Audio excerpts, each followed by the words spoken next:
Okay, so today we are painting online again. Let's give it another go. Actually, give me one sec to set up the camera.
Alright, there you go. Got a bit ahead of ourselves then. We get into the settings as well and change the background so I'm not flashbanging myself and everyone. A little better. Okay. You can see how bright it is by my face getting all this up on the camera. Maybe I should just do regular grey instead of light grey, I don't know. It doesn't have like that perfect grey that I usually go with. Normally go with that value. Alright, so yeah, we're back online, we're back painting online in public. Let you paint, with many people online at the same time on the same canvas. As I've said many times before, very revolutionary idea, and we're just really dipping our toe into it. Don't have much of a plan of what to paint today. I was thinking, why don't we go back to what we enjoy doing so much on this piece of software, and that should be painting futuristic technology. I like painting the ultra glossy stuff, ultra reflective stuff. Let's give it a go. I don't know what sort of machine we can paint today. I have an idea for maybe a big squarish screen, maybe on something. Maybe it has something for both of your hands to rest on, like this.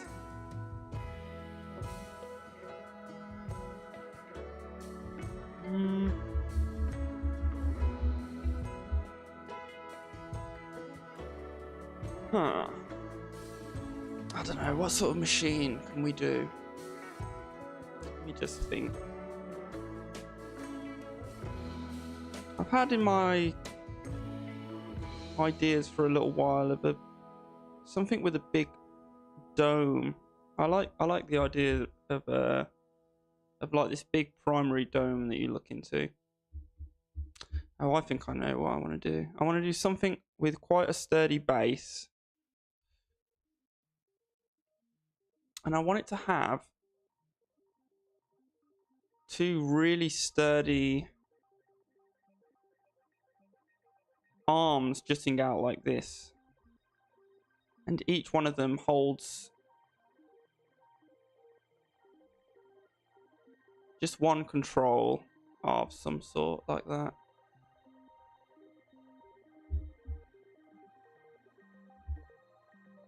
And then the screen, I'm not sure. It's hard to see the cursor in this software. In Critter, you see on my streams, I've got like a little mouse cursor. You can see, I'm sure I can see where the brush is at any one time, but I feel like it's quite difficult in this one. I don't know if it has that feature and I just haven't seen it. Could just be me being silly. Should give it just kind of a regular. Let's not go too crazily ambitious today. We'll give it a regular screen then. got kind of a forwards tilt, hasn't it? I might actually rotate it back again. Like that.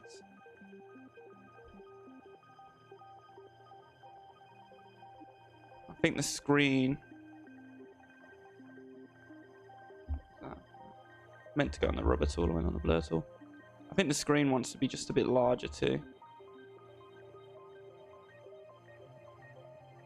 This is going to be a really simple machine. Just kind of shaking the rust off. I haven't drawn one of these machines in a while. Okay, I like that one. These like really heavy, sturdy ones kind of make me feel like a nautical kind of use. Should I make it out of chrome, or should I go with the porcelain that I usually do? That's the question. Kind of want the porcelain.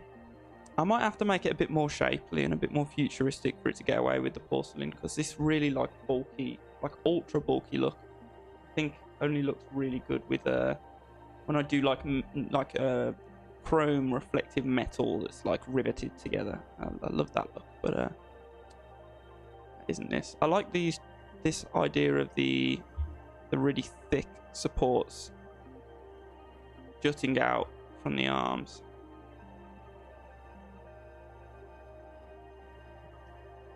I just feel like I want it to be just a bit more shapely, which it's pretty easy to work on when we get into color. Usually I end up really refining the shape when we start to get into the values and the color, but let's see what we can do just with the line for here.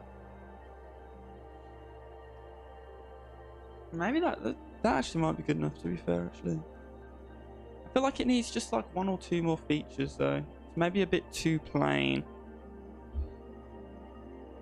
Obviously it can have some like cooling vents here. I like to do that. And maybe these need to be like a bit more complicated, the controls.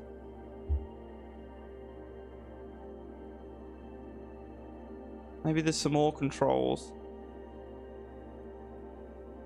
on the arms themselves, or some kind of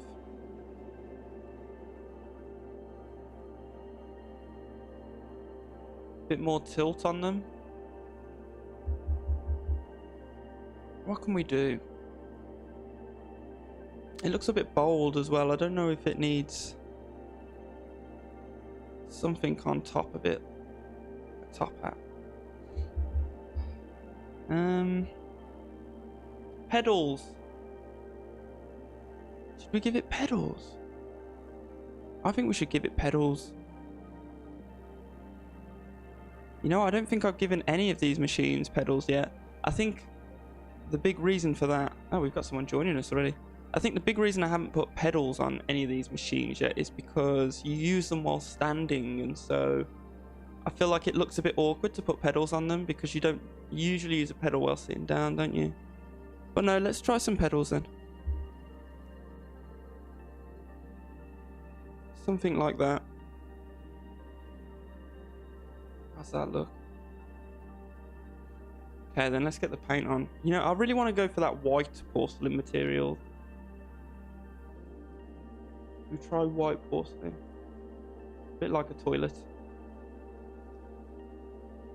Yeah, people have already begun, look.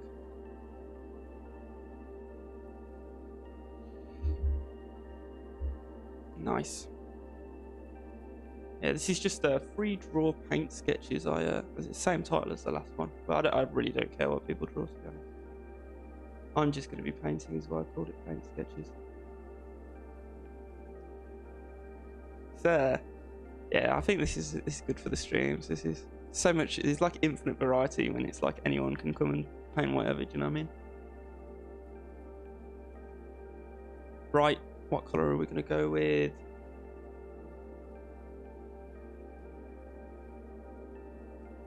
It's going to have some chrome elements, of course.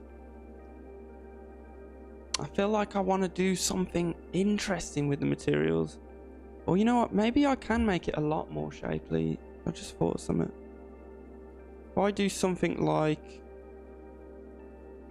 that instead.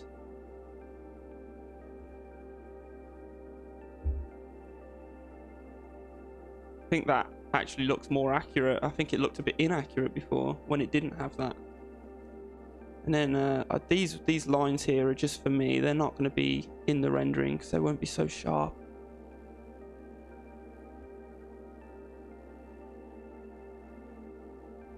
That actually looks a lot better. I really like that. And the foot pedals, maybe they'll be blended in a little bit more too, but I kind of like them on how they are. I'm not sure how I'll do that seam line exactly. I like that this kind of forms its own shape as well, if you know what I mean. Like down here it bumps down a little bit again. Yeah, definitely want to try and get that effect on its brother. Something like that, right? And maybe I can give the screen just a bit more of an interesting shape. Maybe make it a bit taller.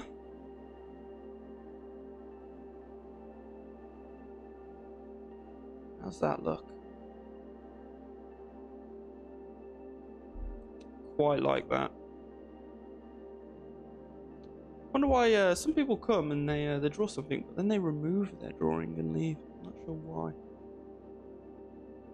I see a lot of people rubbing out their drawing on here. Sometimes it's kind of sad. People they do a drawing and then they don't like it and then they rub it out. And I don't know. It's not really the way to go about it.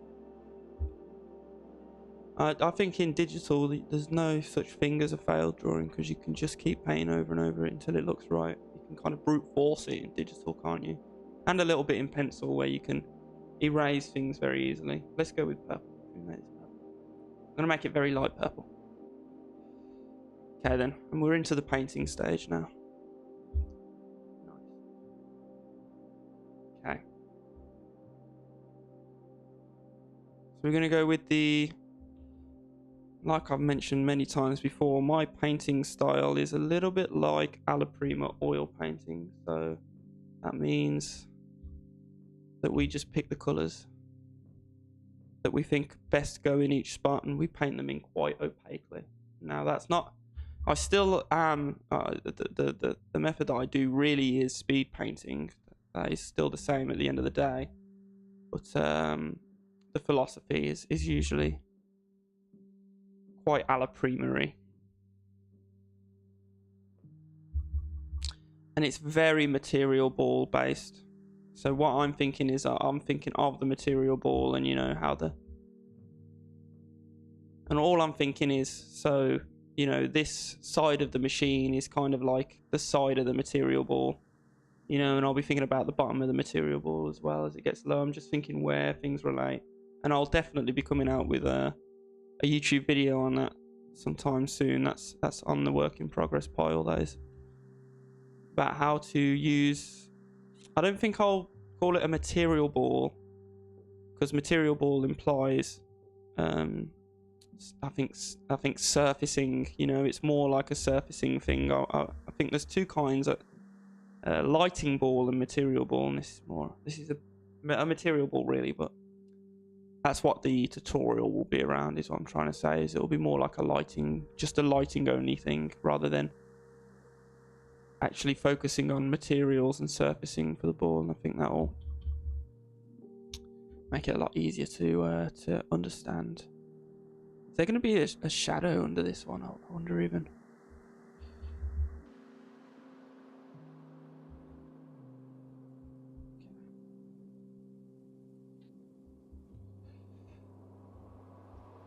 Alright. So you see I have literally just followed that very basic material ball formula. And like I said, nice stuff coming along here actually. We've got a few people painting. Sometimes you get loads of people just joining instantly, and some people you get almost no one joins the whole time. You get quite a lot of variance. You know, really down to the look, I feel like. I'm still struggling to get the exact values I want on this colour picker. I don't know why, it's just catches me out. I don't know why, but green will always work for the screens. And no other colour does seem to work. Well, I mean, I've done screens of all different colours, but none of them look as good as the green ones. I don't feel like. No, I don't know if that's just because screens back in the day, you know, on old oscilloscopes and stuff, it's like that green phosphorus, isn't it? So I'm guessing it's something associative, really. And that top part really is just like a shadow. I want it to look like it's kind of being overlapped. Does that make sense? I'm going to try and attempt to use the blur brush here. It really loves to make like a lighter. See that? Why does it do that? You see this bit here is light. It goes dark and then it goes light and then it goes dark again when I use the blur brush. When what it should do and what I want it to do is just blend that boundary from dark to light. I don't know why it inserts another value in between, or if that's just a trick of the eye, or I mean, it's not, is it? Because I can see that those pixels there, you know, it goes kind of dark, a little bit brighter, and then back to dark. Why does it do that? I mean, it just doesn't even look like blur. I swear it used to work. I swear down. Yeah, we'll just do it very lightly for now. I feel like they broke this blur brush somehow, and I can't put my finger on it. At some point they changed. And that looks really crazy, whatever that is. There's some really nice stuff on here, though. I really like all three of these. What these people are painting. Really nice. We've got a nice group of painters here. Oh, wrong brush. Foot pedal. Top of it's going to be quite bright because it's facing up. The side of it is going to be the same value as everything else that's facing kind of to the side.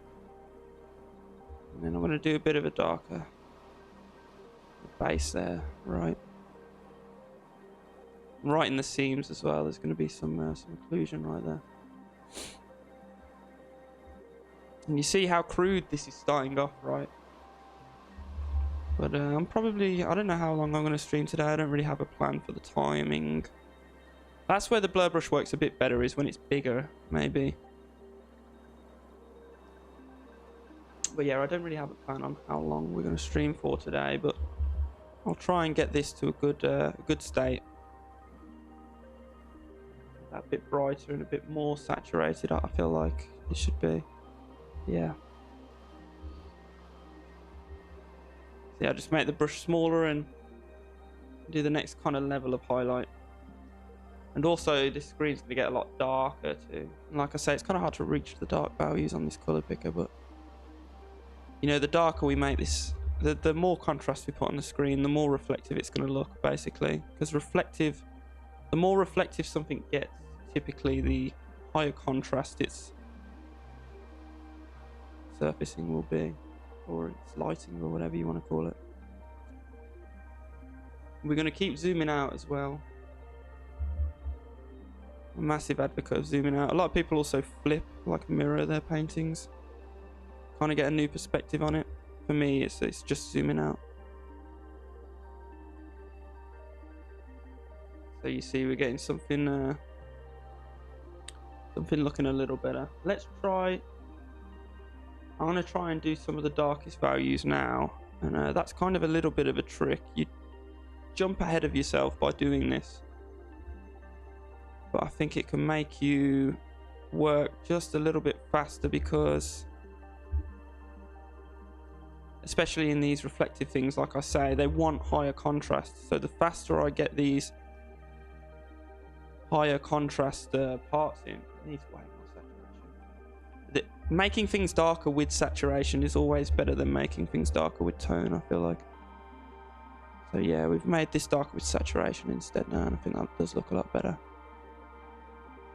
And I often think the parts on the material ball that are facing the camera, that's just to simplify that for you, but you see that's exactly what I'm doing here.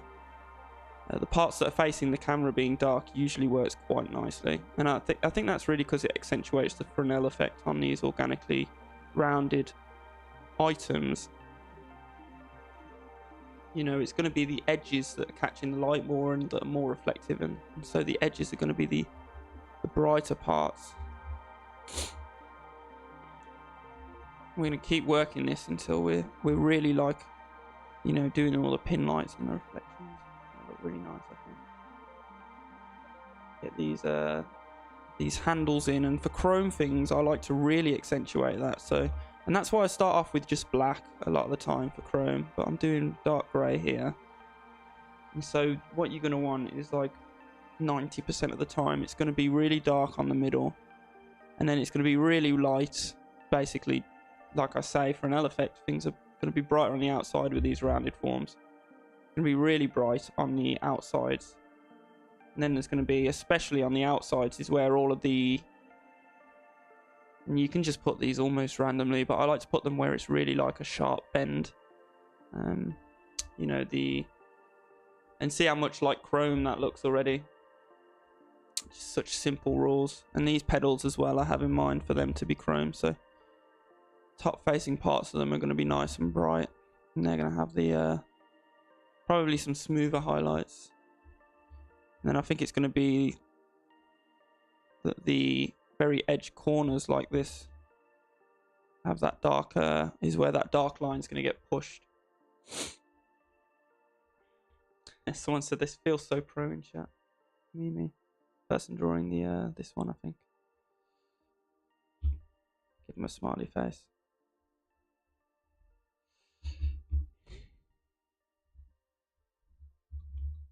Much easier than typing in chat. I feel like I just give everyone smiley faces in this software. I don't know why I painted that in dark then. I'm going to make it just be an extension of this colour. Okay. Yeah, we're just going to keep working on this and making it look nice and realistic, like I say. Excuse me. We can even start thinking about some highlights right now already. I'm going to do my typical highlight that I usually do, which is the circular light at the top of things.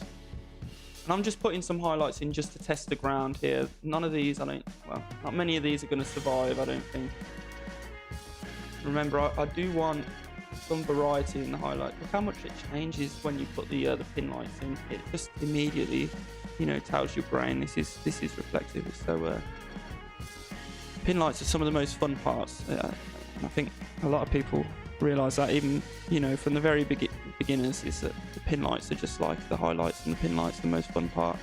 They're the part that you save till last as well, but they're the part that, you know, I mean, just look how much the quality changed then with just doing a few basically random squiggles.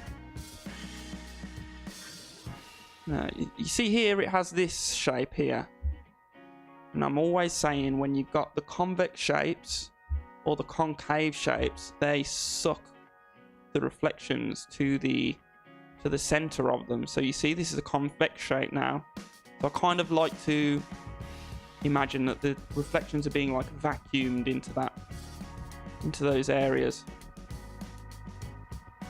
So you see, this is very quickly now. It seems slow at the beginning, but the beginning really is where the fastest work happens. And then, like we was talking about in yesterday's stream was a bit rambly, but like I was talking about in yesterday's stream, and you reach a diminishing returns factor in painting, and that's specifically why I kind of struggle to finish paintings a lot of the time too. Right, the brightest highlight as well is obviously going to be right on the top. I don't know if I nailed that, to be honest. I like this streak here, so I'm going to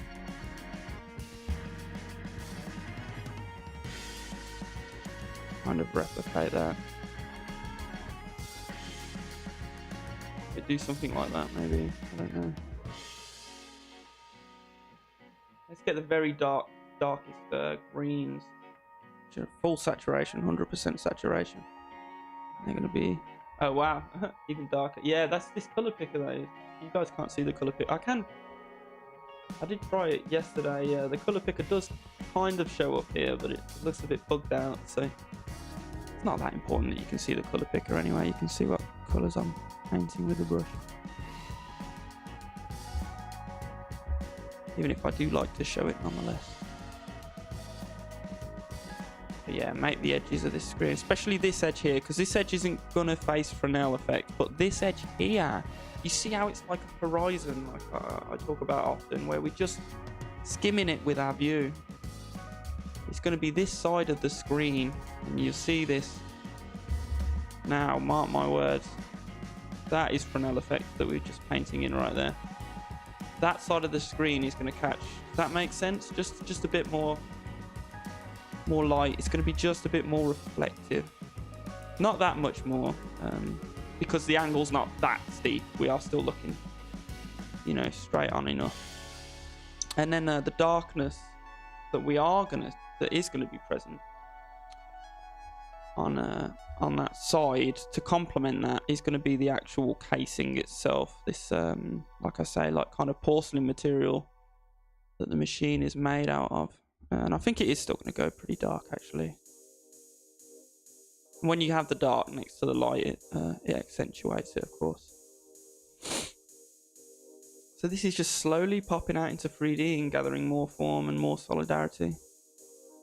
And we've got some really nice drawings happening over here too by all these other people.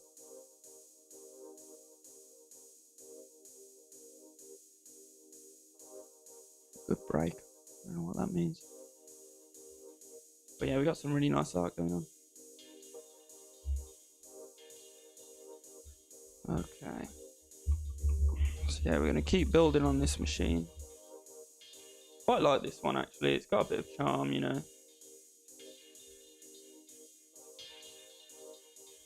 Just trying to paint by feel a little bit now. You know, the bits that look kind of out of place. Trying to correct for.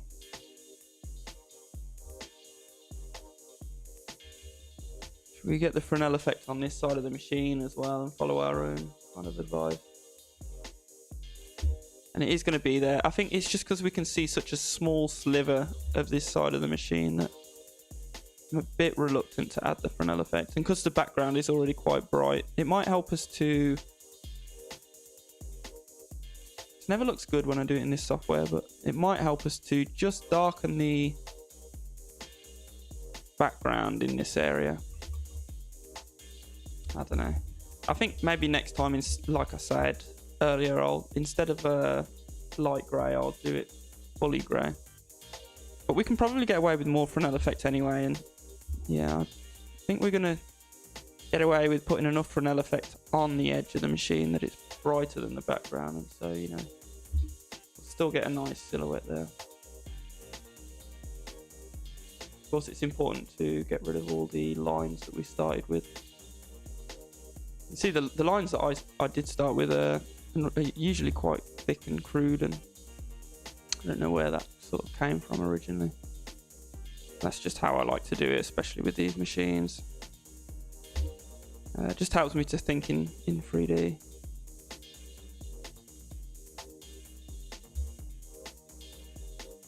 We need to make this more interesting as well as we go, especially with the pin lights. That's going to be our most... Someone's joining us.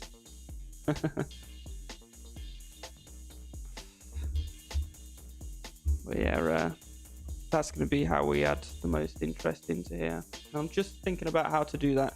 And it's not just pin lights, actually. You know, this is something that we've been kind of not doing too much for a while, and that is our complementaries. So if I get some green here, which is the complementary of purple, I try and keep it to the same value. And what I'm going to do is try to...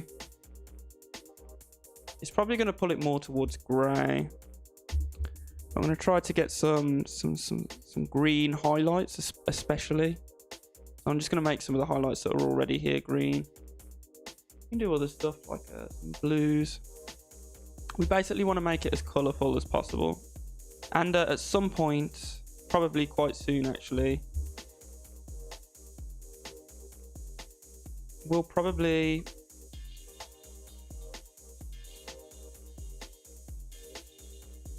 what we'll probably do is change the... We'll filter it. We'll filter it and we'll change a lot of the dynamics. We'll make it a bit more... We'll put a bit more contrast on it, and we'll also make it a bit more saturated.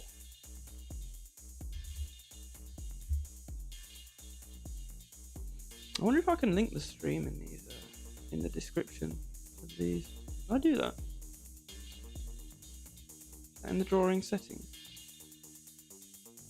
There's no it doesn't let you edit the description afterwards, it seems. Oh well.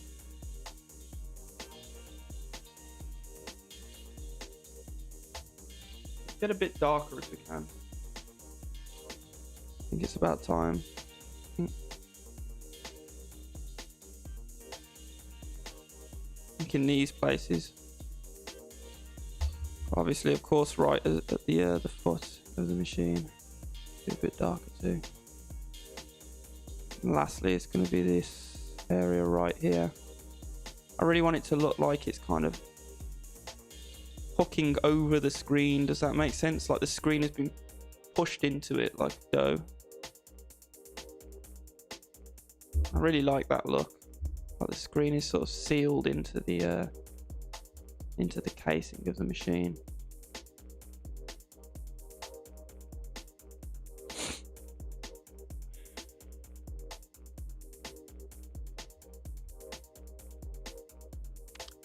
Maybe we'll make it bigger at some point so we get a few more pixels for stuff like these handles.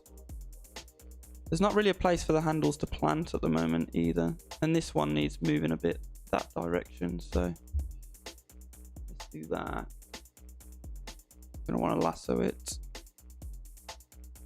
and move it. Oh, sorry about that. Maybe make it a bit shorter too, match his brother.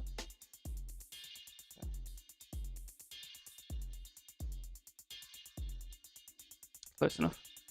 Actually, no, not close enough. What I'm going to do is a bit shorter, and I'm going to lift it up because the stem of it isn't quite long enough. This part of it isn't quite long enough, and I want it to be a bit longer like that.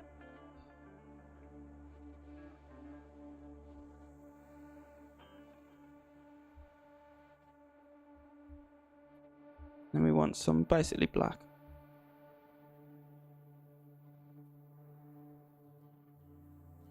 Sometimes I do these on a gimbal ball, so it looks like you can really... I'm just going to have them go into a hole for this one, because I want it to be like you're more just maybe clicking it with some small micro switches or something like that. A bit like an arcade joystick instead of like a proper gimbal, like plane controlling joystick, whatever that would be called. More like an arcade stick than an analog stick. It's a bit brighter here. Got a few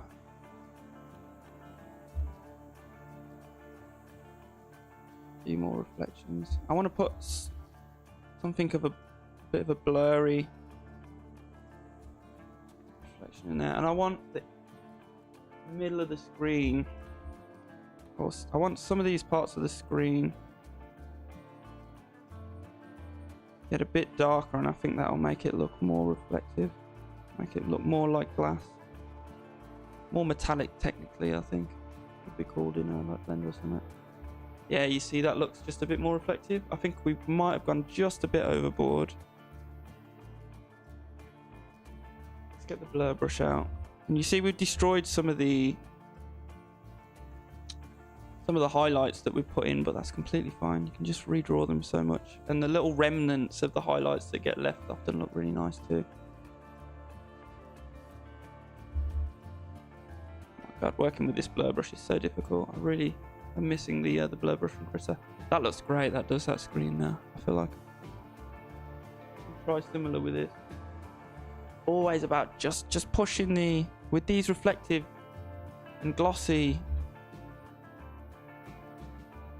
materials, it really is just about pushing the contrast more and more as you go along, and coming up with really creative and clever pin lights.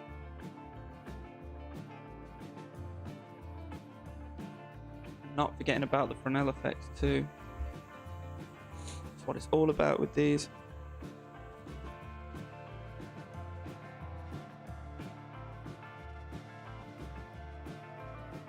Remember, we're only like 30 minutes in, but sometimes I'll spend about 2.5 hours on these. So we're maybe, if we're 30 minutes of painting in, we'll probably be spending what's that, 5 times this amount of time.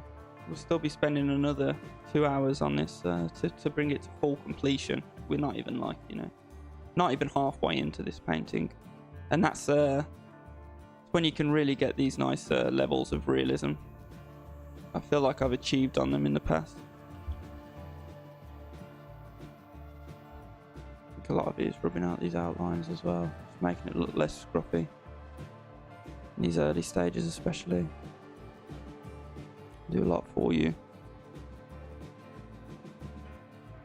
Fresnel effect is going to be present even on the back of the machine, but not always, because sometimes I do the back of the machines a bit darker because I feel like a lot of these machines are pushed up against the wall.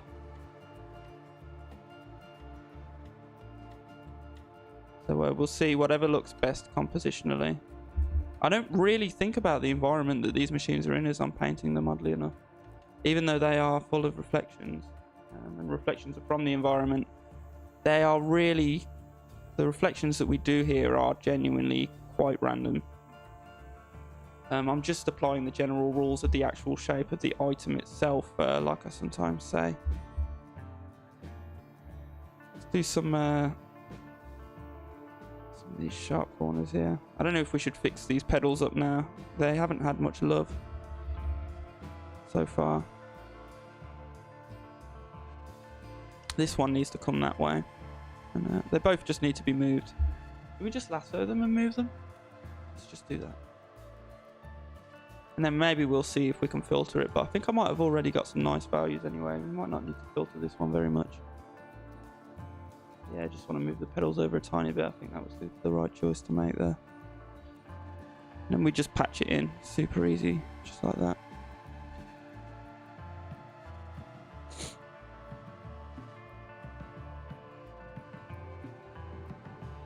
Make sure this floor scene carries on around. Yeah, I'm going to give it the filter treatment. I feel like I might want it to be more saturated indeed. It's so hard to get the saturation in early. So first we play with the contrast, and what we're going to do is we're going to up the brightness because I paint things a little bit dark.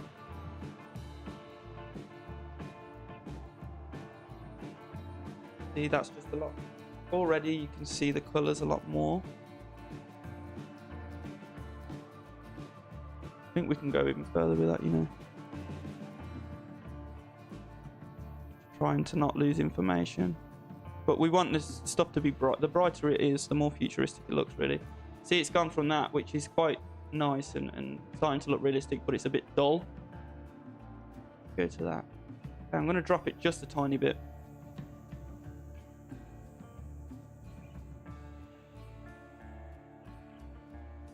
I always just try and keep the brightness slider a little bit higher in this software. So you can see I can preview that and unpreview it, and you can see how much better that looks. I'm going to save that, and then we're going to play with the contrast, which I don't think I'm going to need to... Not the contrast. That was the contrast that we just did. Now I'm going to play with the saturation, because normally when you do that edit that I just did, you lose some of the saturation. But I don't think I'm going to need to do much with it here. Yeah, I'm quite happy with the saturation. I mean, I can make it more saturated, but it's just blowing it out at that point. So I'm going to leave it at the saturation that it's at. So you see, and you know what? Now that it's much brighter, you'll see that we actually have much more.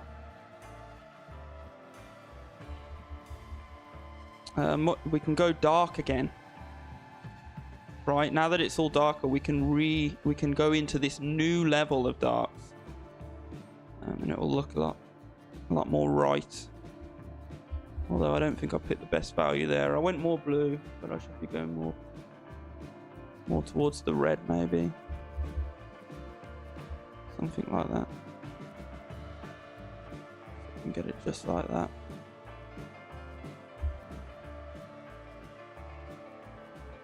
See how important that that filter step is, and just especially in these sorts of things.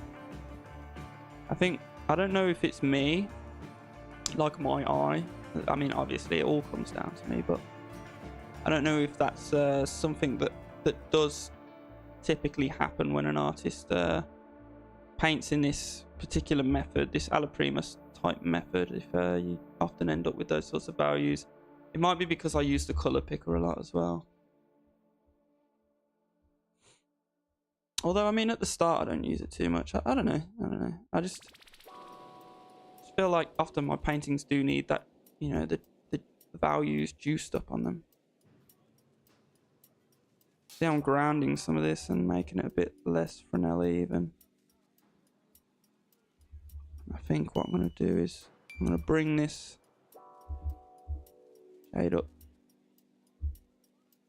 It's going to sort of work its way into there.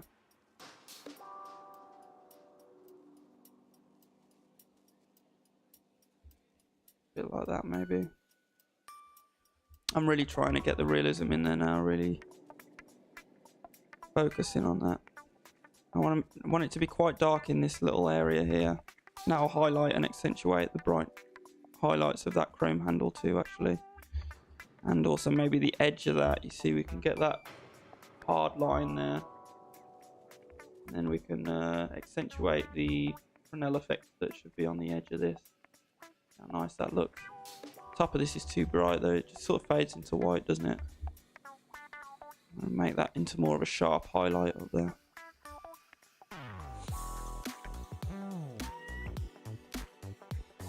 Sort of had a similar phenomenon on the screen where sort of had some darks up there to make it look better. Something like that.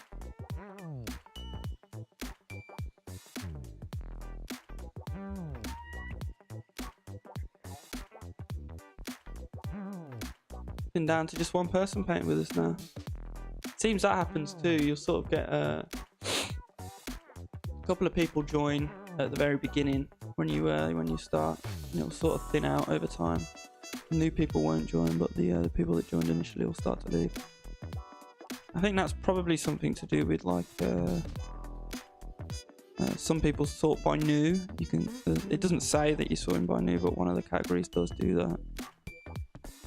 So I think at some point, it seems like when you search for random art jams on here, one search sorts by how many people are on the canvas, and the top ones are always like 20 people, and then the other one sorts by how recently it was created. So you get a few people who have sorted by recent and seen your art jam and joined, but then you've only really got 3 or 4 people, and you start to become less new. So you drop down that list, but also you're not got 20 people or what have you, so you're not going to be at the top of the list that sorts by the amount of players or painters or whatever you'd call it. I want the inside of this to be a bit darker because it's facing itself, so there's not going to be that much light right on the inside. Can't wait to work on these chrome handles a bit more. We've only really spent about 20 seconds on each of them. But we can really make them look nice and reflective quite easily. The chrome, like fully reflective chrome, is just one of the most fun things to paint. For sure.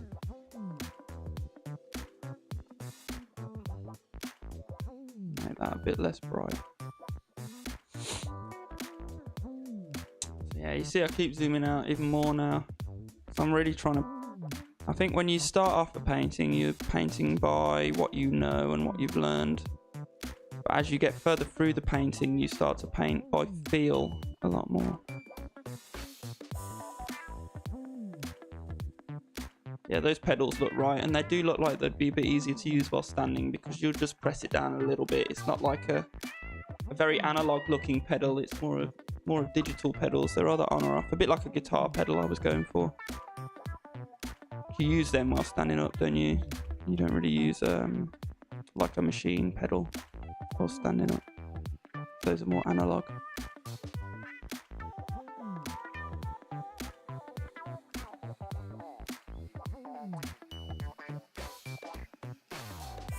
I want the darkness on the screen to cover the center as well. I think more like that, yeah.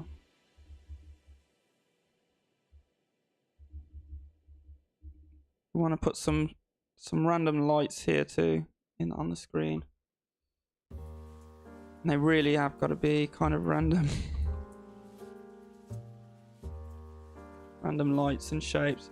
And the trick is, the further towards the outsides of the screen, the sharper and smaller as well the highlights, the pin lights are going to be. And the more towards the middle, the softer, you know, and larger and more like general shapes the pin lights are going to be. Sometimes you'll get a soft pin light in the middle with like a sharp center, a bit like that. I don't think that one looks very good. It is just trial and error though. But I do that quite often. Maybe I can fit one in somewhere. So I often do them afterwards, so where I've already done some kind of successful blurry pin lights here, I would then go in and kind of, you know, and that can make it look super realistic sometimes. Those are too sharp. That's too sharp. Yeah, something more like that.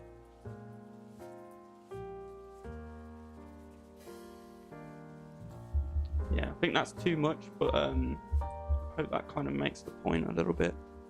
Sometimes I'll do like dots, a bit like that. And that can look really nice sometimes too. Again, I think it's just a bit too much. There's not quite enough pixels that this is made out of to do that trick, I think. If it had more pixels, then we could probably pull that off. And maybe I'll make the size of this larger. Right then, see, I'm just monster trucking over that highlight as well, because I want to do something different with the overall values there. And I'm not really a big fan of that highlight anyway. We don't need it anyway. Be a bit more of a fuzzy highlight here. Too saturated.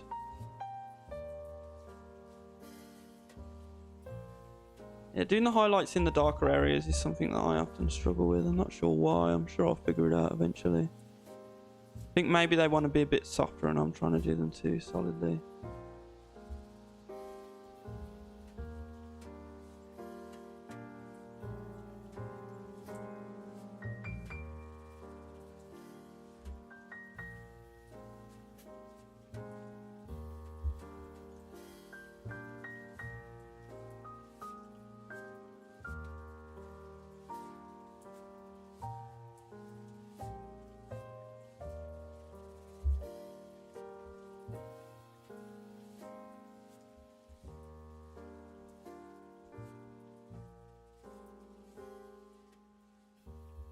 Just trying to bump it up into the next level of detail. Sometimes that can be a bit difficult. I think we're just coming up to that challenge now.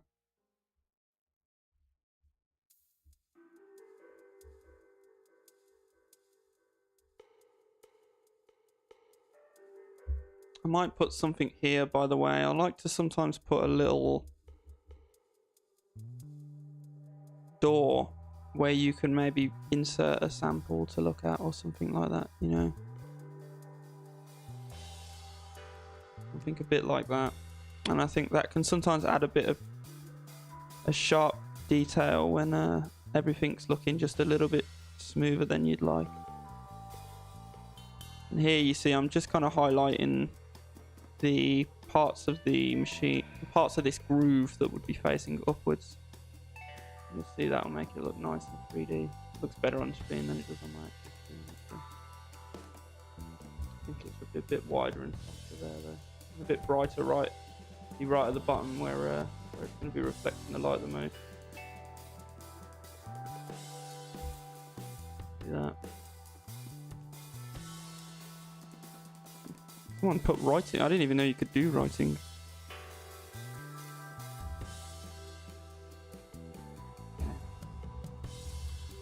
Still want more darkness on these handles. They're too bright.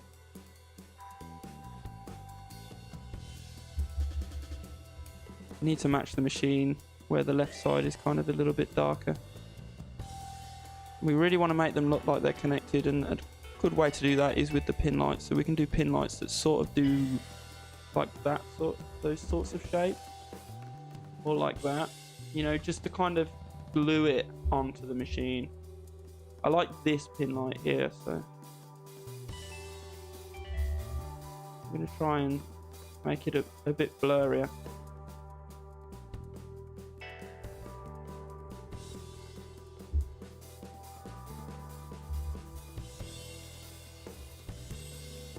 Sometimes I'll try and mirror something that's on this larger part of geometry on the smaller part of geometry as well to make it look more similar.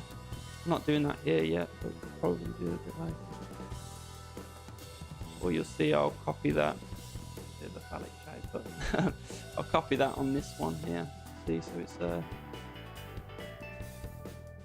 kind of mirrored. I also like sometimes when you've got this kind of U shape on a pin light, to have it look like it's being cut, if that makes sense. So there'll be another U shape facing it. Copy this then, even though that's probably not going to get to there because you can't see it. I'm going to uncopy that actually. Do something more like that. The more brave you are with these pin lights, by the way, you can get braver as you go through, obviously, but I think the more brave you are with them, the more realism you do end up getting, which is really nice.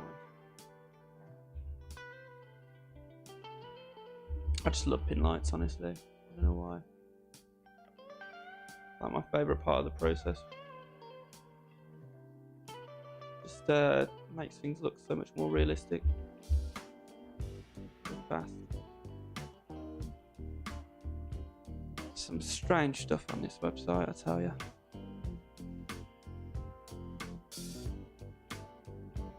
It's definitely like a bit of a younger demographic on here. Although I suppose as if I'm someone trying to get into the art community, that's going to be the main kind of demographic. Main people I paint with, probably the main people that end up watching my channel eventually. I really like this one. I like all of them actually. Even this one for its strange writing.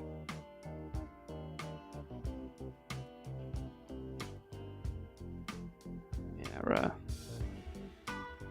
such an awesome piece of software, really. I think the only thing that's missing on this painting app is the ability to paint on one layer together. That one's really missing. Because if you could do that, that would open up a whole world of opportunities. That would currently you can't paint on the same layer, and it means someone's paintings are always over someone's others. But also, you know, you can't like smudge when you're working on the same layer, you know, that kind of thing. You can't use the same tools on the same layer with the same people, and that means you can't really collaboratively paint on this software, not to the full extent. You can, and that's why everything ends up being like stickers, I like to call them, or sketches, where people are kind of painting their own things, right, in their own little bubbles, right? You can't actually, like, I can't come and paint this with this guy because I couldn't use the right tools, see? Or they couldn't come and paint this with me because if they thought maybe this should be a bit blurrier, they can't do that and use that tool because I painted that. And if they do a brush stroke over it, if I then want to do, you know, make it lighter than what they've done, my brush stroke's going to go underneath theirs, or, you know, vice versa. So I think the sooner they can, I don't know if it's possible. It's one of those. I'm sure if it was possible, they would have, with the architecture that they're using, programming-wise, I'm sure they would have done it. So I'm not sure why not, but sooner, if they can, you know, the sooner they can do that, That's gonna be the next big. That would be a huge upgrade to this piece of software. Huge upgrade. That would be the biggest upgrade they could do, in my eyes. Is collaborative layers.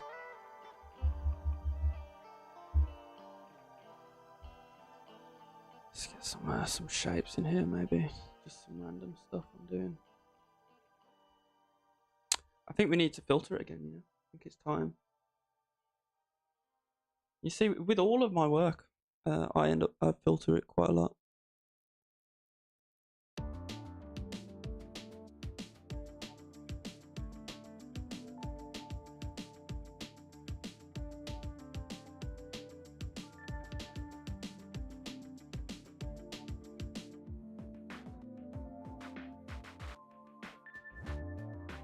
You lose detail when you do it, by the way. That's the downside, but you see that though? You see how the way you know if the filter is right is if this one looks like a darkened version of this one rather than the other way around, right? This looks like I've edited it to look worse, and this looks like the original now. You know, once you've seen both of them in their full light. It's nice. Nice little upgrade that one is. That's what I meant, you know. And then I'll come in and make it look a bit darker again, and then I'll brighten it, and then make it look a bit darker again, and then I'll brighten it, and somehow I don't know the full, you know, the full science behind the art here, but you know, it does make it look more realistic doing that. But along with losing details as well, I should mention, when you do that, it's not as much in this software, but sometimes you'll get like graininess. Although I love the graininess, to be honest. I think that makes it look more like a camera picture, which is good. Another way to make things look more realistic, ironically, is to make them look less like you're looking at them with your eye and more like you're looking at them with a camera. It's very strange. I'd like to paint something a bit less saturated next time. I feel like I'm losing the ability. That saturation spike looks a lot better, actually. I feel like. Can't remember what I was going to say. Oh yeah, this was originally I was going to do this very light pink. I really should paint something in white porcelain next, just to remind myself what the low saturation end of things look like, because I feel like I've done so many ultra high saturation glossy objects lately that I've kind of forgotten how to do the stuff that is lower saturation. The thing that's kind of wrong with this painting at the moment is there's not much abstraction. I tried to add some in earlier, but I end up fully committing, and I feel like I would like to do that now. You see, I added that bit of a dirtier colour in. I'm just trying to not desaturate too much, because now that it is saturated, you know, I think red is going to be a good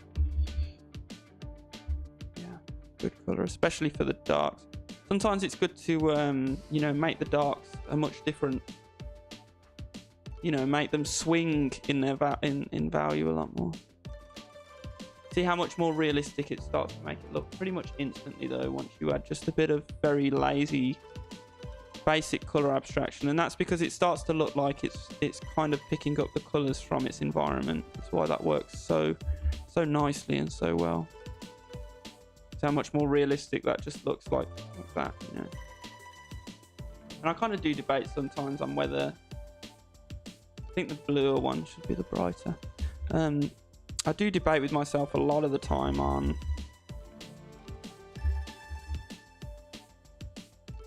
whether it's best to paint something, you know, how I have, where I put the color abstraction in second, or, you know, later on in the process, or whether it's better to start with the color abstraction. And I don't know, I guess here we've kind of done it in the middle of the process.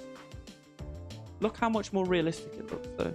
Instantly, it's an instant, just like the pin lines, color abstraction is an instant improvement in realism every time, especially for glossy and reflective objects.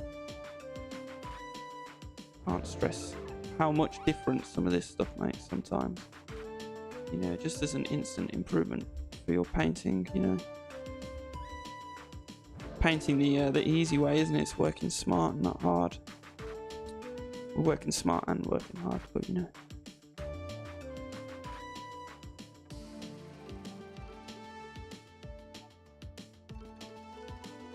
Okay, we want some more contrast on these little sticks. I'm gonna start working on them just a bit more. I might put like a red button at the top of them as well, which I do sometimes. I like that. I like that style. But what I'm thinking really is some darker values right in the middle sections of them. Also, I think I want to darken some of the highlighted edges, just so I can then come back in with, you know, almost jet white. I don't know what the ultra white is called in art. Not the whitest white, paper white. I'm coming in and I'm doing those reflections again. Get the rubber out as well and get rid of this bit of outline that's left there, remnants of the beginning of the painting. I think this stick wants to be just a bit taller as well, you know, to match its brethren.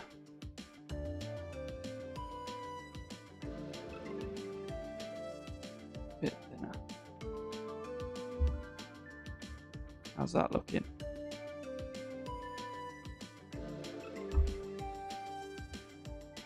I think we are getting ready to have some sharper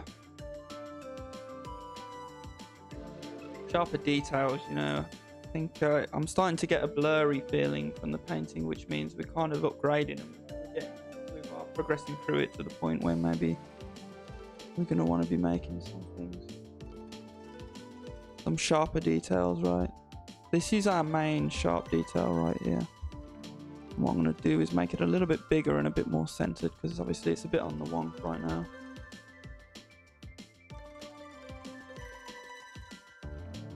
It's going to look a bit blurry for a time, but we'll sharpen it back up with the paintbrush.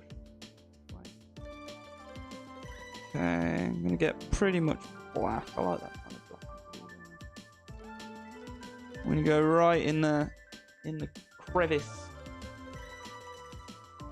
right in the middle of here. It's also not very round. My hand, you know, the way my wrist moves, it's kind of like it wants to do that when I get to this part. So I struggle to do a nice round line there. I don't paint with my shoulder like I really should. And that's due to my setup, really. Once I get a nice big, you know, drafting table style digitizer, maybe that'll be a bit easier, but who knows how long it'll take me to pick one of them up. All we can do is use our wrists with the small movements and kind of zoom in and out and repaint stuff to make up for the fact that we are missing a shoulder. Sometimes I use the blur tool to fill in these gaps as well, but I don't think it's going to work very well with this software's blur tool. I want it even darker. I want it darker in the slot. I haven't made it dark enough. Yeah, it should be like that. Absolutely. And it doesn't have to be like a completely concentric ring, right? It should kind of pop in and out depending on what angle you're viewing it. Or really, it's just random. Although I'm going to do things like the edges of this one. It's going to be, you know, that side and that side are going to be a bit darker. That looks much better. Yeah, there you go. Look how that's looking now. I think this highlight up here looks a bit newt. So what I'm going to do is I'm going to glaze over it. And I'm going to repaint it.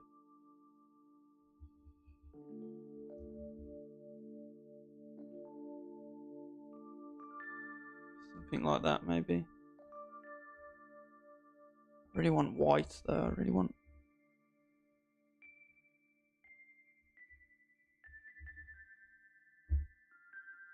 Yeah, now we are kind of getting into the point where maybe I will start doing what I was talking about earlier, where I sort of put the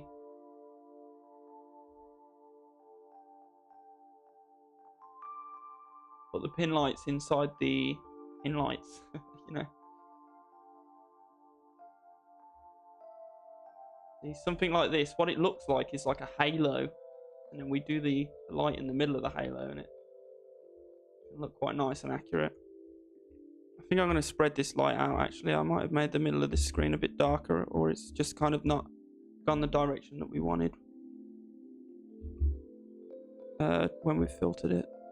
So I've filtered it for this to look better, but I haven't really thought as much about the screen.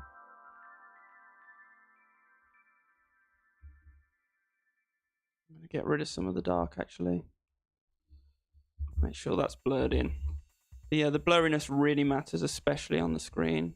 Make glass look nice and smooth. You really need that blurriness there. Oh, that's looking nice. I like how it's kind of like darker at the bottom there. I think that's making it look nice and realistic.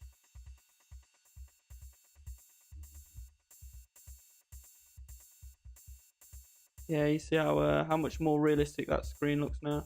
Sometimes I can't even see as well when I'm... It's that classic thing that all artists get, right? It's hard to see what your drawing or painting really looks like at the time. Sometimes I kind of surprise myself with I kind of put myself down, I guess. Not really, but you know, I kind of don't realize how realistic something looks until I, you know, come back to it a few days later and I'm like, yeah, that looks nice. It's always a good feeling, that one. I think once it's nice with art, once you do get kind of to a certain level of competence, all the frustration of you know, not getting something to look quite how you want it to look kind of goes away, and actually is sometimes replaced with surprise and pride.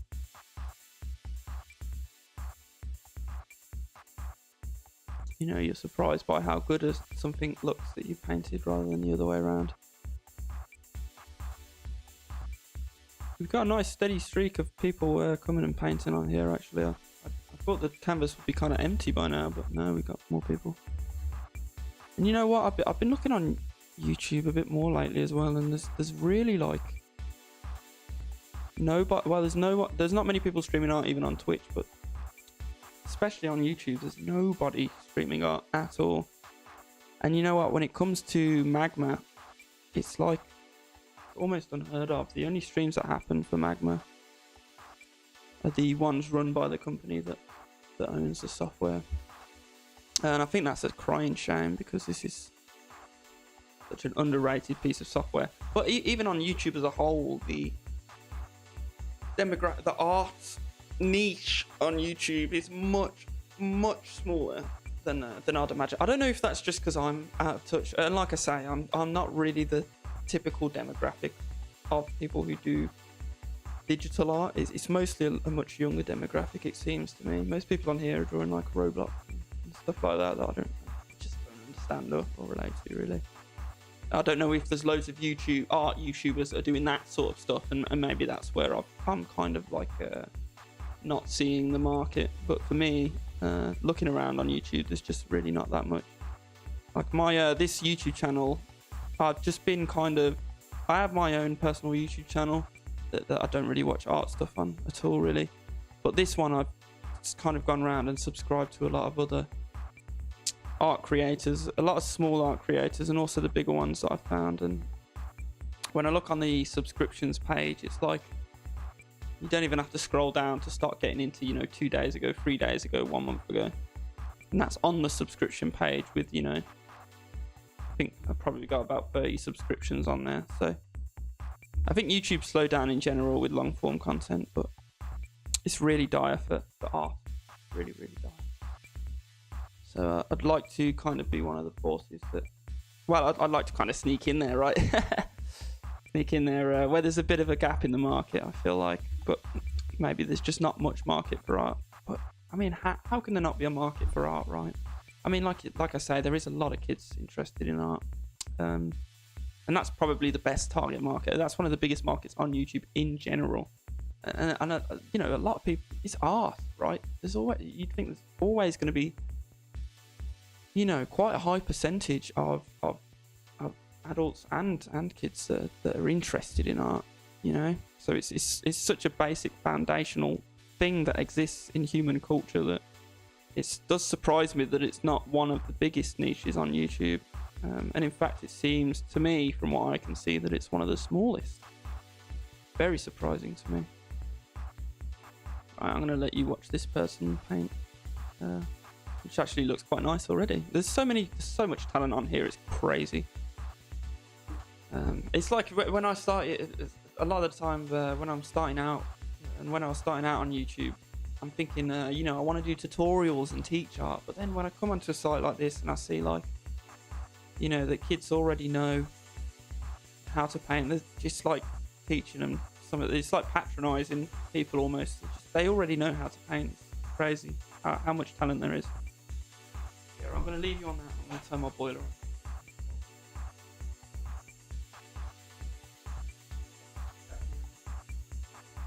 I've had this earphone in too, and I haven't even.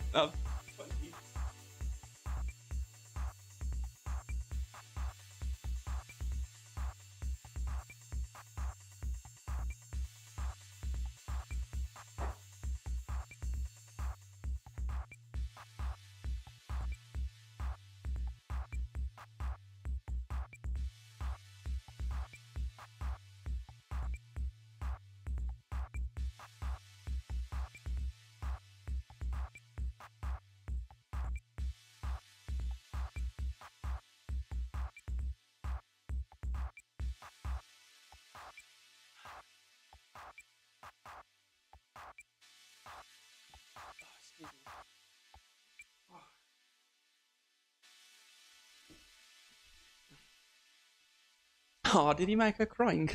Why didn't you put a tear? Mr. R draws. I love that DP. What is that? I don't know if I can show you guys that. That's incredible. Actually, let me just play with some of the settings real quick. I didn't check my admin settings. Yeah, I don't want people making 10 layers.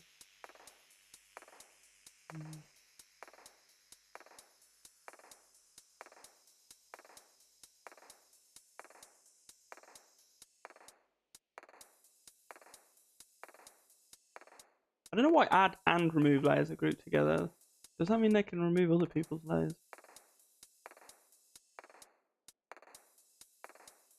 I don't know.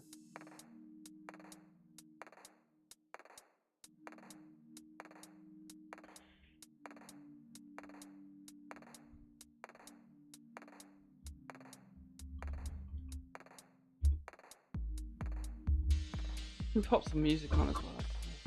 I haven't got any.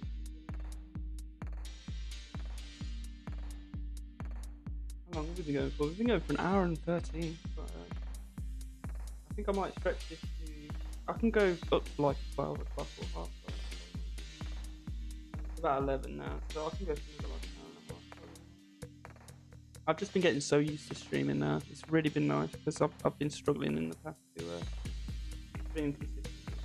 You know, it's kind of hard for me to get myself used to that. But, you know, working successively has made that nice and easy.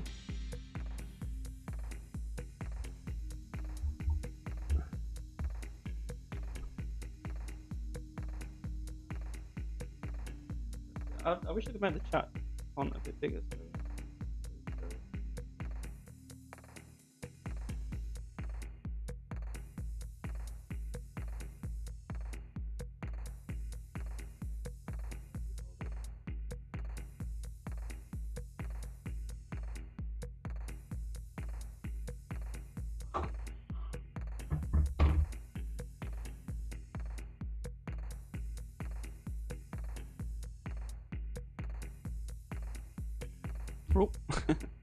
Yeah, sometimes I notice when I type in the chat and then I come back, it doesn't let me move. It doesn't let me pan. It just paints instead.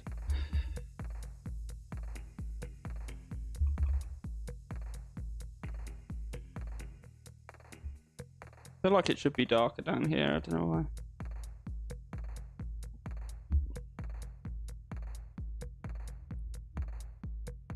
I could move on to another sketch some point soon and not finish this one. I like to kind of take things to 90% on stream, but I don't know if it's very interesting to watch me do the finishing touches on a painting because, you know, like I say, diminishing returns and all that might just not be as fun to watch. But I don't know. I really don't know. I don't know if people will watch these streams to actually watch the paintings anyway, and I think it's probably a bit hopeful that it's ever going to be that interesting. You know, the actual painting part of things. I don't watch many streams myself either. I've only just recently started watching a couple of streams. I've been watching speed running, people speed running games. Medieval actually is it's one of my favourite games from my childhood, and I can actually probably quite confidently say that Medieval, the PS1, is my biggest artistic inspiration. There's that. But I've been watching some of the main people that speedrun those, and it's kind of fun. But I do notice that, you know, it really is the streaming. Streaming really is more for a bit of background, you know. Just listening to them kind of answer the questions from chat and search, and barely even really paying much attention. I feel like that's probably like the real main demographic for a lot of this sort of very chilled areas of streaming.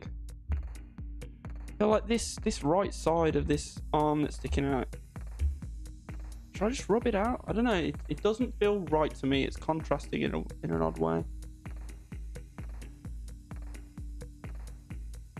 Does it want to be more like that? And this one as well, I think looking a bit too plump, you know.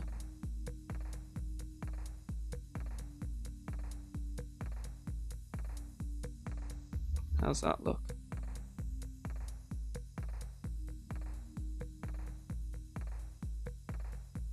Like YouTube music's about to blast an ad down my ear when this song finishes. I don't know how to mute it. You can't mute it on the phone, you can on the computer. I'm going to try and mirror this pattern on this one. So I'm going to make it just a bit brighter there, and I'm going to see, I'm just putting that little highlight on this side. Yep, there you go.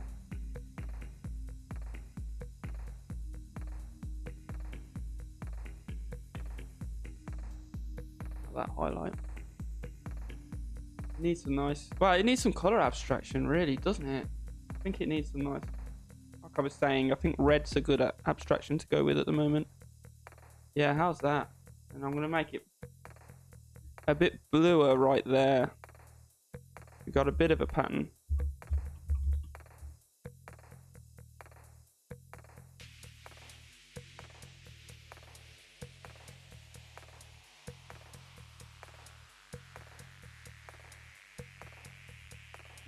Talk about this OC a lot. I don't know, original character? I don't know, like so many of them are like OC. I feel like maybe that's something I should be capitalizing on YouTube as well. I should be doing videos on like how to render your OC, you know, using the keywords.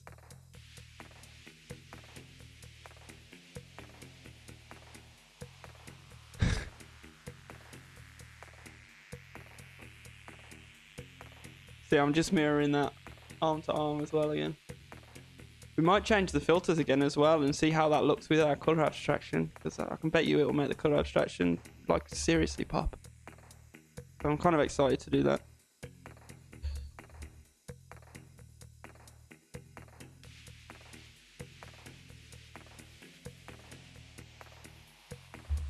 No clue. I'm so like out demographics on here. Just do not fit in at all. It's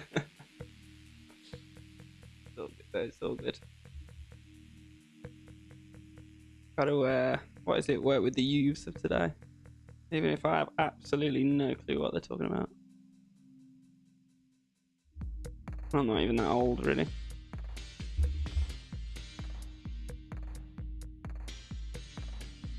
I want to put a pattern on these and it's going to look amazing. So just bear with for a second and watch this. You ready? It's going to be kind of like a Apollo 11 boots, moon boots style tread texture, you know? These nice vertical lines going across. But we'll put more patterns and details on these vertical lines to make them really look like they are, you know, that kind of shape. So there's going to be highlights on the edges and stuff like that, you know. It's going to be nice. I think it's already so bright though. I don't remember making it so bright. I think when I filtered it, it's gonna... We need to make it a little bit darker so that we can make so that we can be more selective with the bright parts.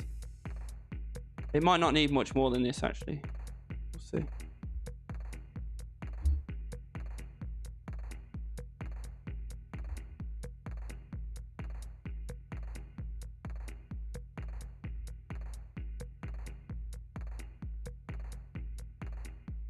Woohoo! It's looking nice now, isn't it?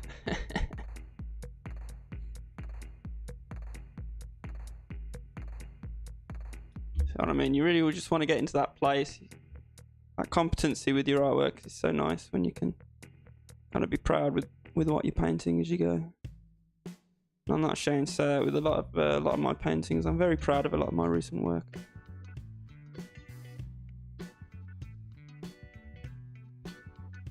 I think it really is reaching a nice sort of professional quality, which is good. Because I really want to have a nice... One of my main goals is to have a really nice ArtStation account, a nice ArtStation portfolio.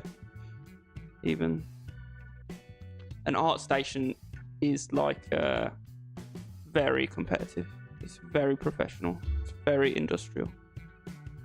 That's one of the big things I do actually recommend with new artists as well, is go and have a look at ArtStation. And you know, if you really want to be inspired, ArtStation has just so many if incredible artists are on there.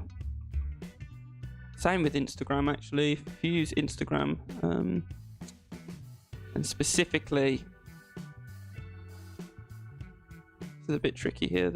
I'm finding this connection area right here a bit tricky lately. Yeah, even Instagram. Instagram is best for traditional, and you'll see insane traditional art on Instagram. You will see a new couple of artists every day on Instagram that blow you away with traditional art. And it goes the same with ArtStation for digital art, especially if you like CG and 3D rendering, which I wouldn't say I don't like it, but I'm not interested in it. So there's a lot of that on ArtStation too, so if you are interested in that, then ArtStation is even more your place, you know. ArtStation really has some like the cream of the crop of artists. I'd like to have a competitive portfolio on there, you know. It's one of my dreams, one of my pipe dreams. Looking nice. I think I'm really getting some nice 3D-ness on it, some nice realism. I don't know whether I should do that a little bit. Yes, I should do that. I want to make this more blue as well, right here. Kind of monster trucked over the over that highlight. I don't know if I'll bring that back. I did like that highlight. That looks good though, doesn't it? I love how it really looks like it's molded on, like I was trying to talk about earlier.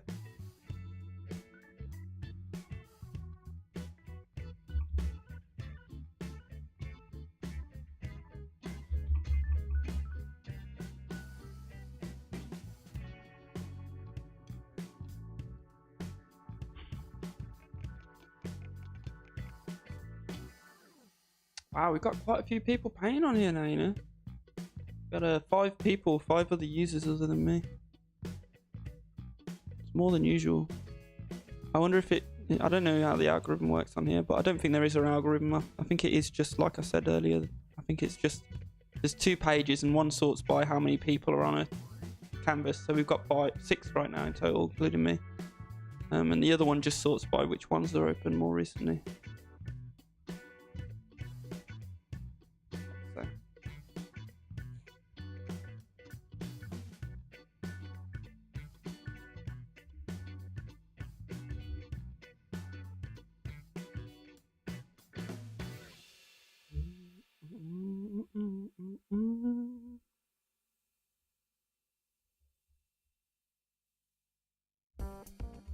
Need some thing is as well, you should have the color abstraction in there, and we worked on that a little bit at the start, but kind of not. Still, I always feel like I'm shaking the rust off, you know, especially in this software.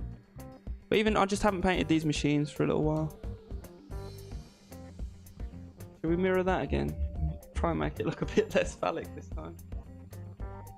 Kind of the base colour. But it's a bit blurry, right, is the point. What makes it look good, I feel like. This one should be even, you know, bigger and blurrier.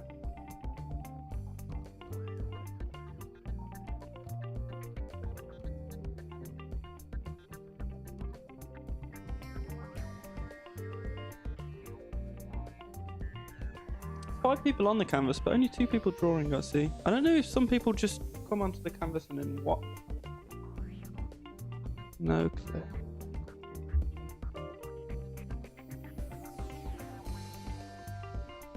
Really want to put some, like, really, you know what I mean? Like, really saturated pin lights in. I'm just kind of figuring out how to do that at the moment.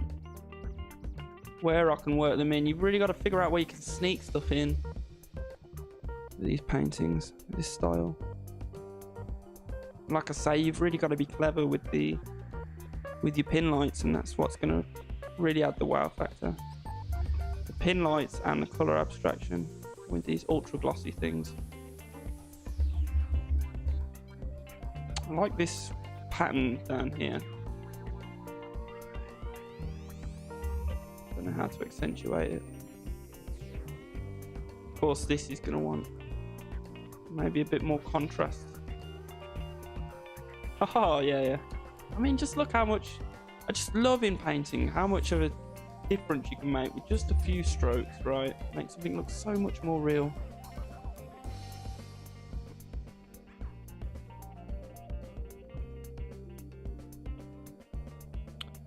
This, right down here. Right, I know this is a sharp line down here. See where it comes down and then it's sharp.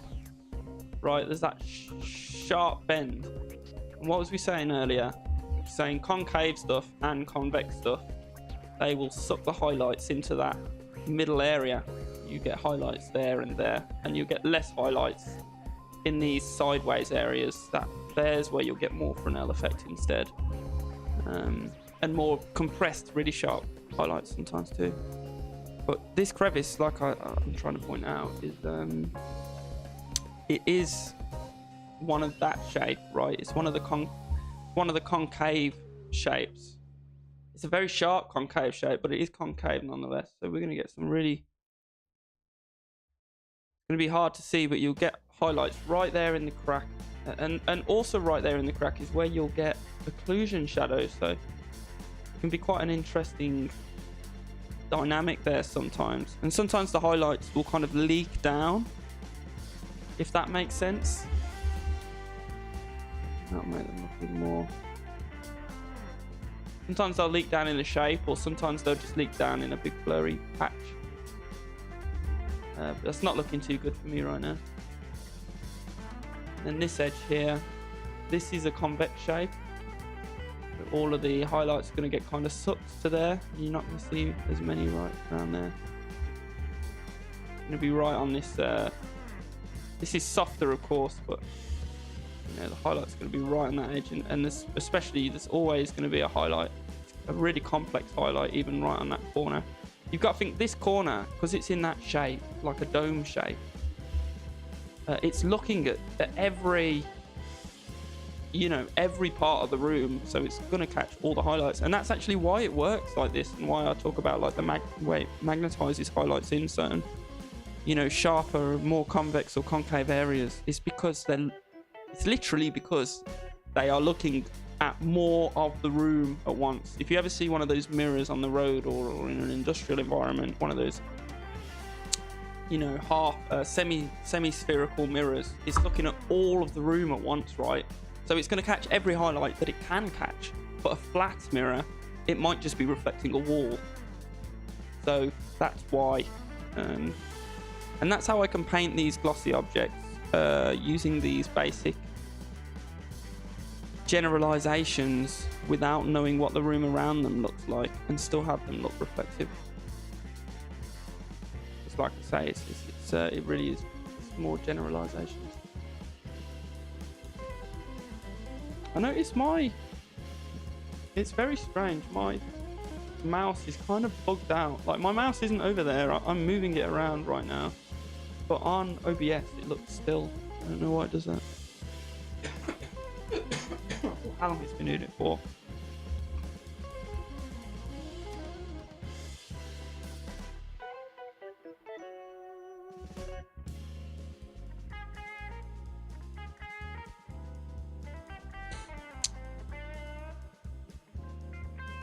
We've been painting this one little machine for about an hour and a half, and I've got about, I don't know how much longer I'll paint for today. For this stream, I might stream twice. Who knows? Actually, I don't think I will. I've got my brother coming around later. Does that look good? Yeah, I'm kind of trying to accentuate that pattern, but I think I'm trying too hard. It looks nice like that. We need some highlights right here on this kind of neck highlights kind of thing. And it's not in the convex area where we're going to... This is the Fresnel area, but the Fresnel area does also pick up pin lights and highlights as well. Because it is also, you know, it's looking at all of the room out there, right? It's just going to be these middle areas. Right, there's going to be loads of highlights there, and then not many there, and not many there, and then right on that horizon there's going to be more. So much generalization, so many rules can make your highlights look a lot nicer.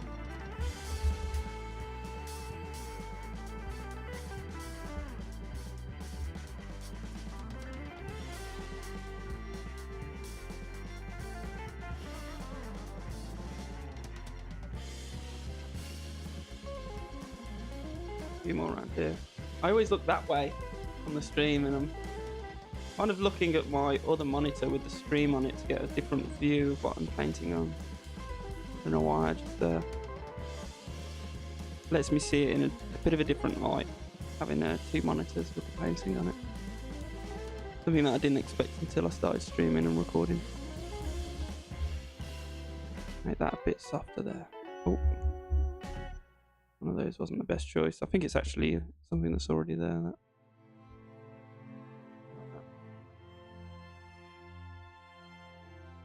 Should we? I don't think it needs any more filtering, but I often surprise myself once I do click the filter button. So let's give it a go.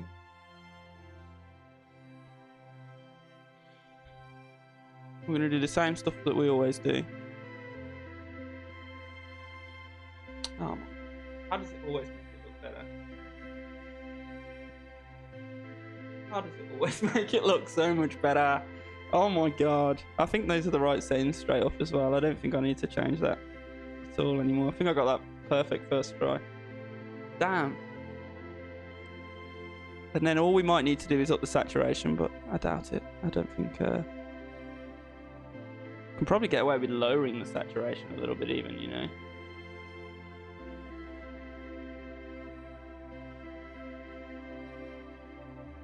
Yeah, I'm going to lower the saturation just a tiny bit, I think, actually. Is that better?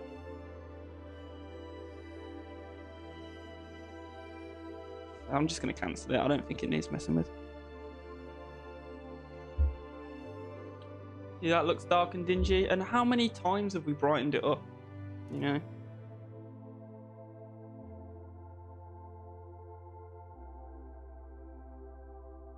Should we add the red buttons on top of these handles? I don't know.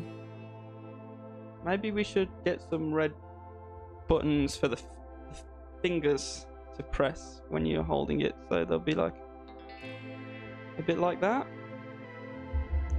No. Try the red one on top.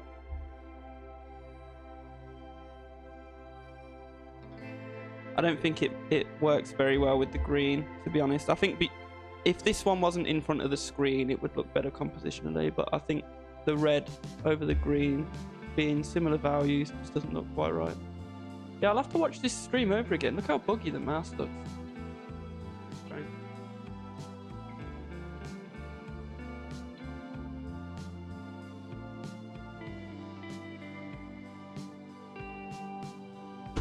Oh.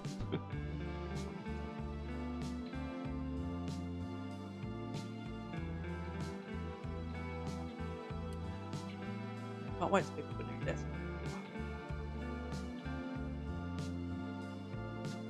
Yes.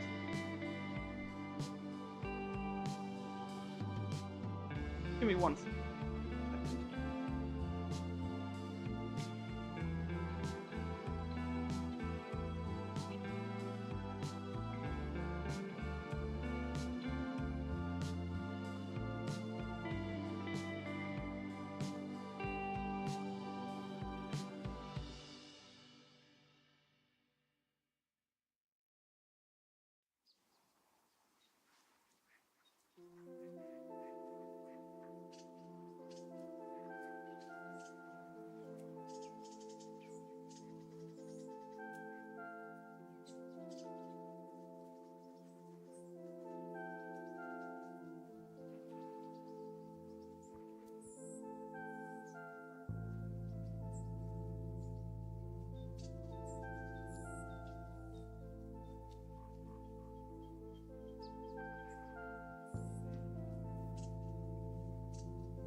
All right, we're back.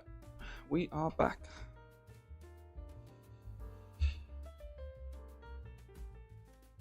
So yeah, someone was drawing something here, weren't they? It's gone now.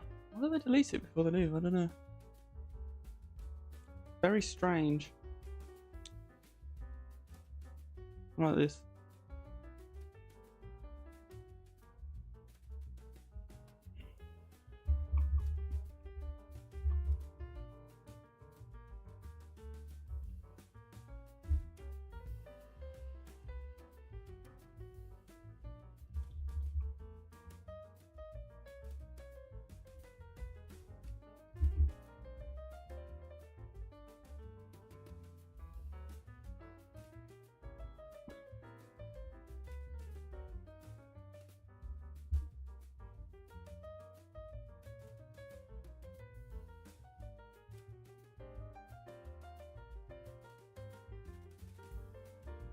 Damn it.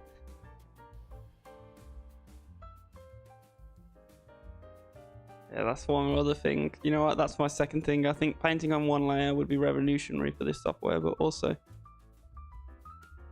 what should I call it? Collaborative layers would be amazing on this software, but also make it so it doesn't stay on the color picker when you tap it too fast. Give us the option to disable that, please.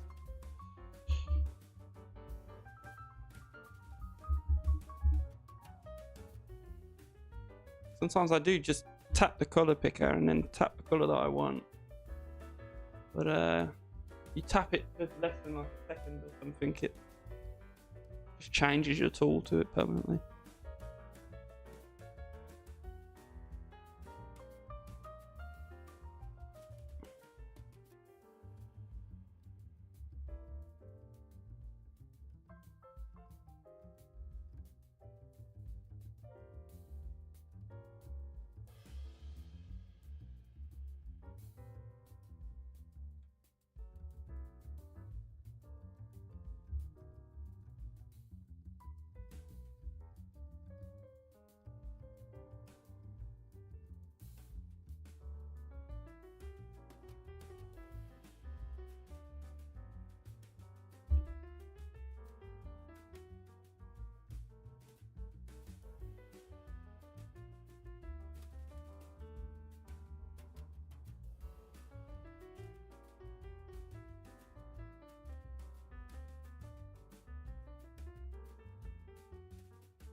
We was going to put vents in here originally, weren't we?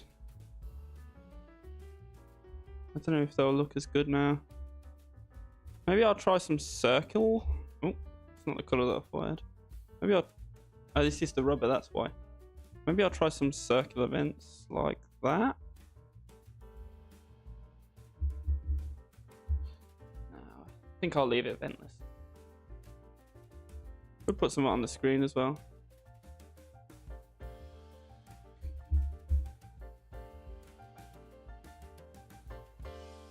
Well, there you go. I think I'm going to leave that machine there. I could put maybe an hour's more work into it to get it looking really realistic. I'll continue with it. I don't know. I might just do one more little drawing to finish the stream off. Just a little half-hour drawing or something. I think that looks pretty good now. Pretty darn realistic. We try something in that porcelain colour, a smaller machine. Yeah, I'm gonna try like a little,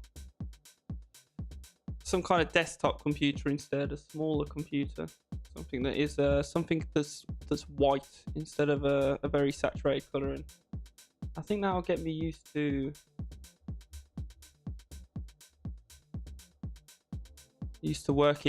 working with color abstraction more, because when you paint something that's white, obviously the color that is going to be there is going to be purely color abstraction. It's not going to be overwhelmed by purple, pink, whatever you want to call it. I can never tell what people want to call purple or pink, honestly. Okay, I've done something similar to this before as well. But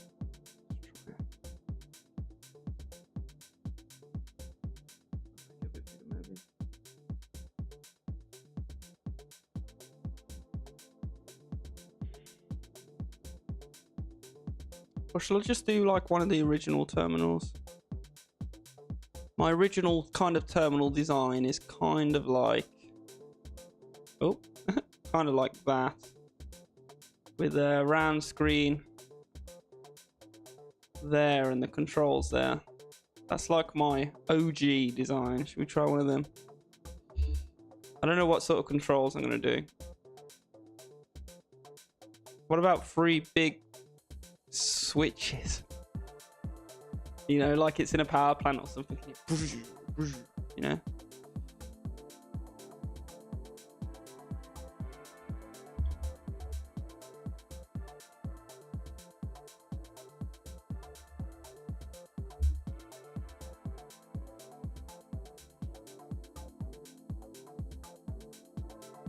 Sort of, it's nice to remind us how crude the beginnings of this one was. Only an hour and a half ago or so. You know, that one was just these black lines like this. That's what's nice about stickers as well, as opposed to full compositions.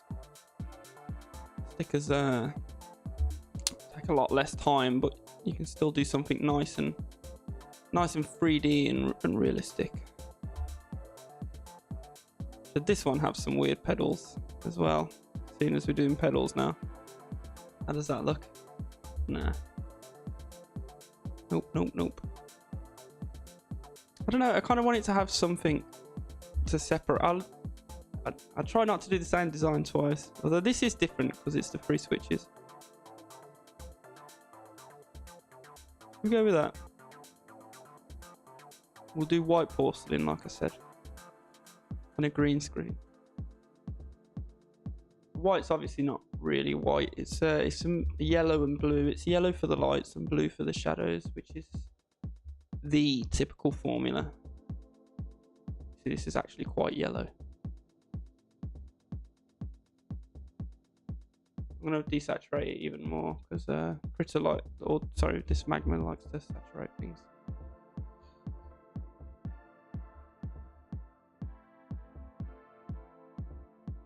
Try and go over the highlight too. Then we want to drop into the blues. Do the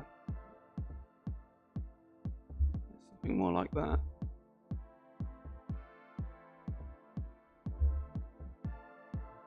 This one's quite bright all round, really. Try and engineer some more darkness into it, like right there.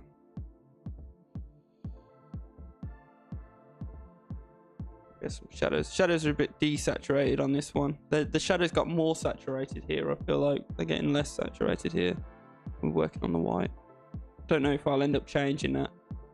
And that's another big common artist dilemma. When it gets darker, does it get more or less saturated? And I think, you know, after my years of experience, I'm not too sure myself, to be honest, but I think it's different depending on the situation. And the only important thing is that it stays consistent.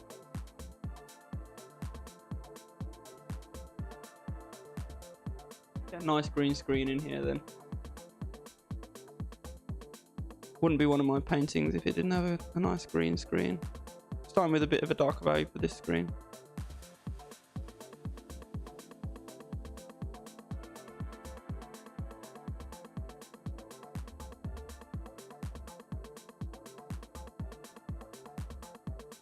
I think I am going to make it a little bit more saturated towards the shadows now. Right under here is obviously our main shadow, and right at the foot of the machine.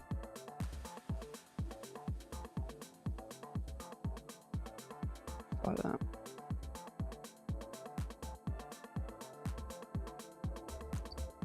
This very bottom rim of the screen here, you'll see. Kind of dark down there where it's bulging out, but right on the bottom of this, right there, it's going to be a bit brighter. We're going to have it go pretty much to almost black. See, it's changed my tool to the well, you can't see it for some reason. It's so weird. I don't know why Maybe it's because this window's up. It is. Okay. We want it quite dark. Solved it. Solved the problem. Had a buggy mouse for half of our stream, but it's all good. We figured it out. So yeah, you see, you get sort of the patterns like that. You go brighter and more saturated and more green, if that makes sense. We're gonna make the screen look a bit more impressive, but also I do want to keep something of a dark spot there. And I might even make like a band of brightness right down there. Does that make sense? It's starting to pop out. I think the channels that these switches sit in, I might do like up, down, down, or up, down. Some kind of... I don't want these to be analog, I don't think. I think I want them to be maybe 3 positions that they can be in, kind of thing. I think that'll look really nice. So these aren't all going to be where I've drawn them initially, basically. That's what I'm trying to say. I'm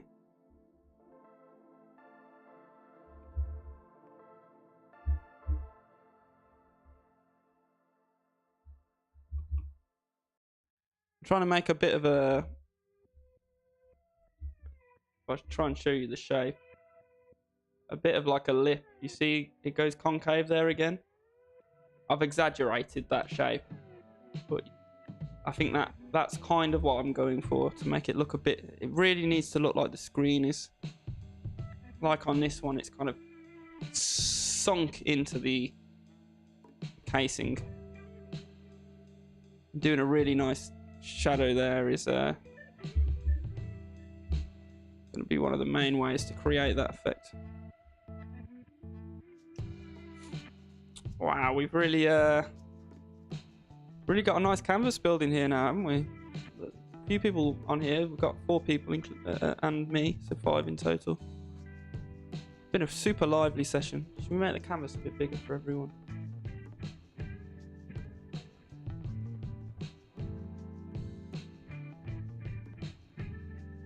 Double 1080. It's 2.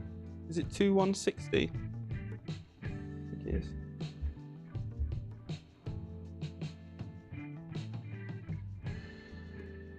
Boom. Now everyone's drawings look small.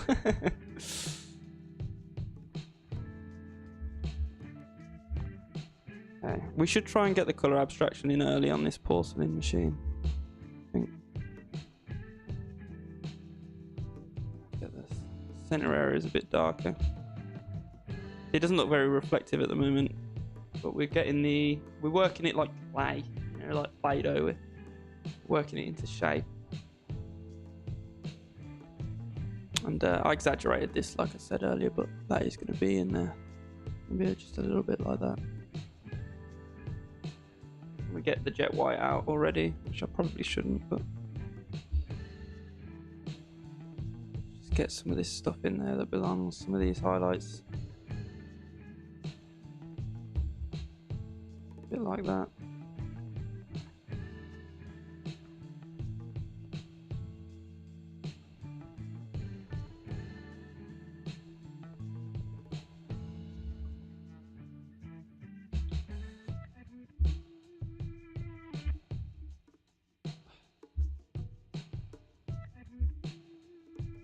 I'll get just the shape I want there.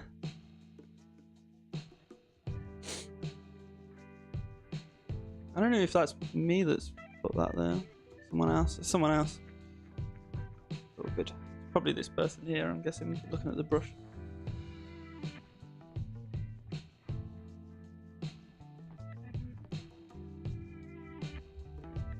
Just make sure this part's bright, nice and bright. Okay then, shall we try and put some color abstraction in right now?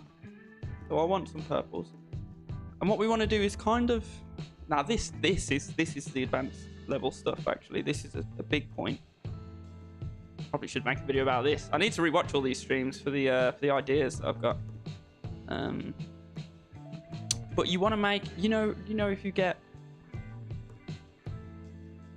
a red, green, and blue light, or whatever it is, and you mix them together, it looks like white. That's what we're going to try and do in the simplest way I can explain it. So we're going to try and, with our color abstraction, balance it out so there's just the right mix of red, yellow, and blue. Obviously, we're going to be using all sorts of colors, but we're going to try and get it so that when you zoom out and it all balances together just like a white pixel, our machine looks white, right? But you know, when you look into more detail, see the color abstraction, like how this one looks pink overall, but when you zoom in, you can see, you know, there is blues and reds as well. I probably could have pushed the color abstraction even further on this one, really. Okay, I'm going to do these switches. I'm going to start with black. I'm going to do 2 up and 1 in the middle, which you can't really tell at the moment, but I'll make it more obvious. Make them higher up. And I don't know if I mentioned this stream, but sometimes I start my... These switches are going to be the chrome material. Sometimes I just start the chrome material as black, because the middle is going to be black. And then I obviously grab the highlight and I work the edges. See how that instantly looks like chrome, pretty much? A little bit like that. Nice little trick there for you.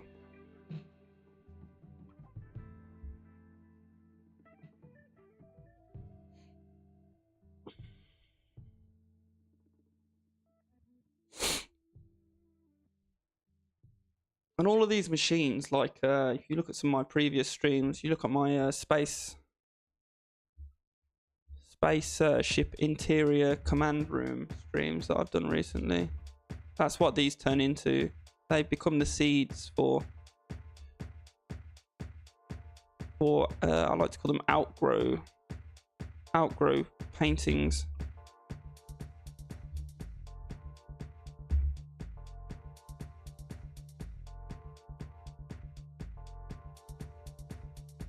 I don't know whether to make this... Sometimes I feel like I'm betraying my roots, really, honestly, because as much as I love drawing futuristic things and retro-futuristic things, and I love retro-futuristic stuff, I also love kind of dark magic and dark fantasy stuff too. And like I said earlier in the stream, my biggest inspiration is, you know, the PS1 game Medieval. And that is that's dark fantasy through and through. Sometimes I feel like with my channel that I've got such a big opportunity with this retro futuristic style to really make this my trademark. You know, I don't think anyone else is painting stuff like this. I kind of get caught between, you know, I don't know how to get the variety that I want, but also have, you know, kind of that clear vision. I'm trying that with projects, with longer term projects. Like I've got a video that I just recorded yesterday where I'm starting a longer term project, and it is a retrofuturism project, but you know, obviously maybe the next project can be more of a dark fantasy project, right? Didn't we just say we was going to do more color abstraction on this? Let's get the color abstraction in. Pink. And it's random. Color abstraction's random. We're just trying to keep the values right. That's all. Why do people keep rubbing their own drawings out? Oh my god. I just don't understand it. We've got 4 other people painting on here right now. Right, I need some blues to cool down that purple that I just put on. Much lighter blue we need. Complement that purple. That's what I'm talking about by, you know, we want it to look... Put some yellows in, some dirtier yellows. Try that maybe as well. That's what I mean about balancing the stuff out. You know, you want to put purple in the color abstraction, but you don't want the machine to actually start to look as like it's purple, right? So to do that, you put some purple next to some blue, and you kind of, you know, just kind of balance it and sway it in the directions you want.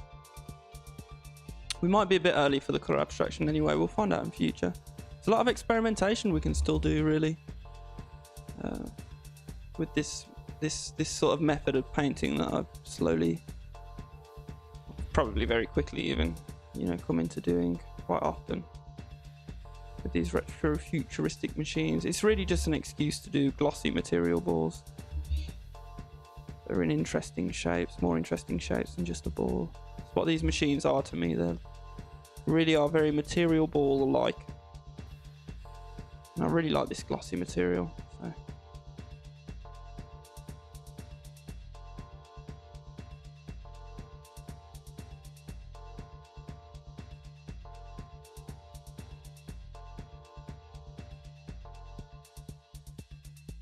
Get some new music.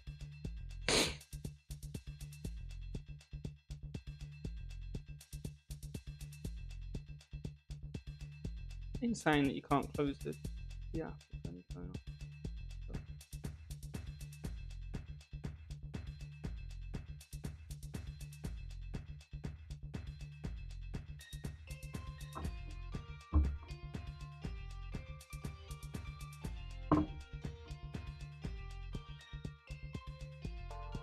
This little computer here is so humble compared to his brother over there.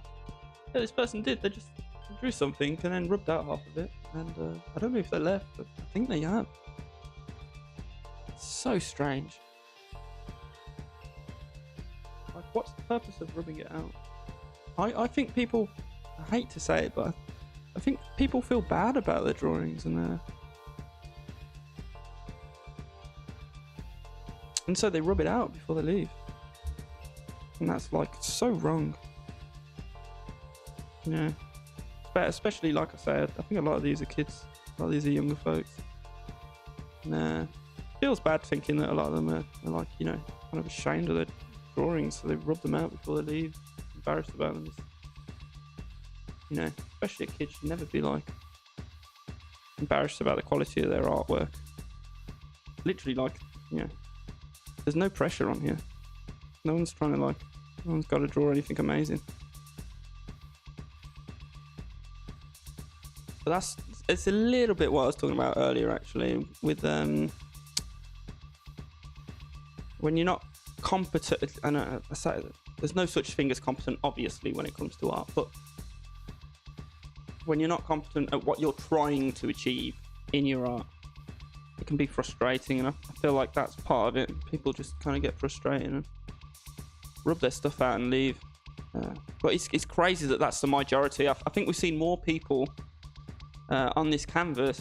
We've still ended up with some nice stuff, but I think we've seen more people on this canvas draw something and then rub it out and leave. Maybe I should be doing my paintings a bit larger. A bit small on the canvas, aren't they? But if I do them, the caveat is if I do them larger, I usually work in as much detail as I can naturally, like to the pixel. So if I do a larger painting, it is going to take me longer, even if it's a painting of the same thing, because I'll go sharper.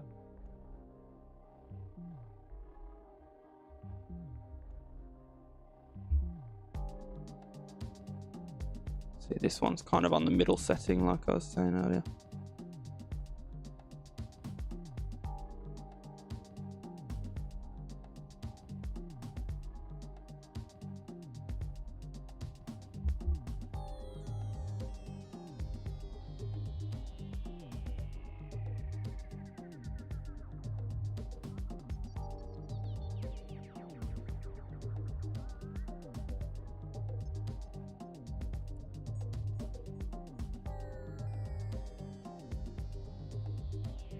Maybe we'll start with a big canvas next time and try and do some machines a bit bigger. I feel like I might be able to get a bit more realism if I paint these a little bit bigger. I could as well, like, start in the early stages, like this is quite small, and then upscale it. I am, quite obsessed with upscaling. Would make sense. I don't know. I think for the stickers, it's nice to kind of stick in there, because they'll become a smaller part of a larger piece, won't they? Like I say, I'll use them as seeds for larger pieces, these little stickers that I paint on here. I want a nice kind of soupy, I already did a little bit, but I want Sort of like that.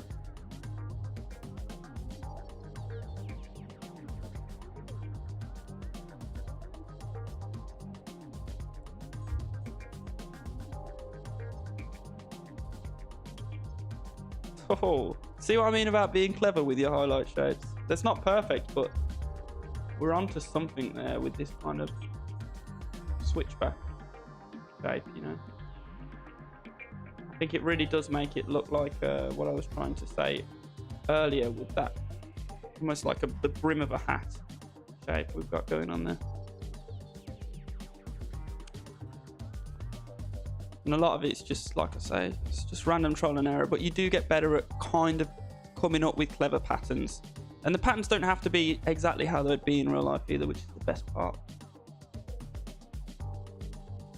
We want some unique colors for our highlights as well. That's something that I feel like I'm probably worse at lately than I have been in the past. Just don't quite know how to get these different colored pin lights in to make them look right. I think doing the little, making them look more like LEDs that are, you know, little sparkles is probably a good way to go about it, right?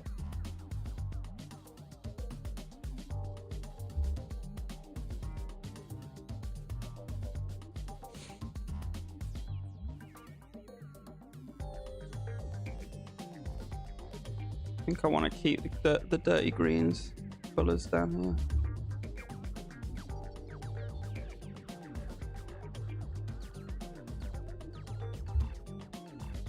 Needs to be brighter.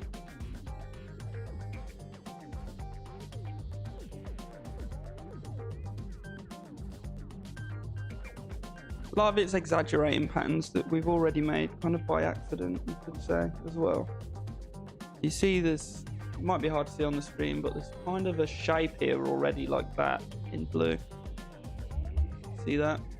So we're going to try and take something that's already there and exaggerate it. So I've got the blue. I'm just going to do like, you know, just going to make it even, because I like it, I'm going to pronounce it just a little bit more even though it was completely done by accident. And you know what? That's like, I swear that's like 90% of what we're doing during these paintings.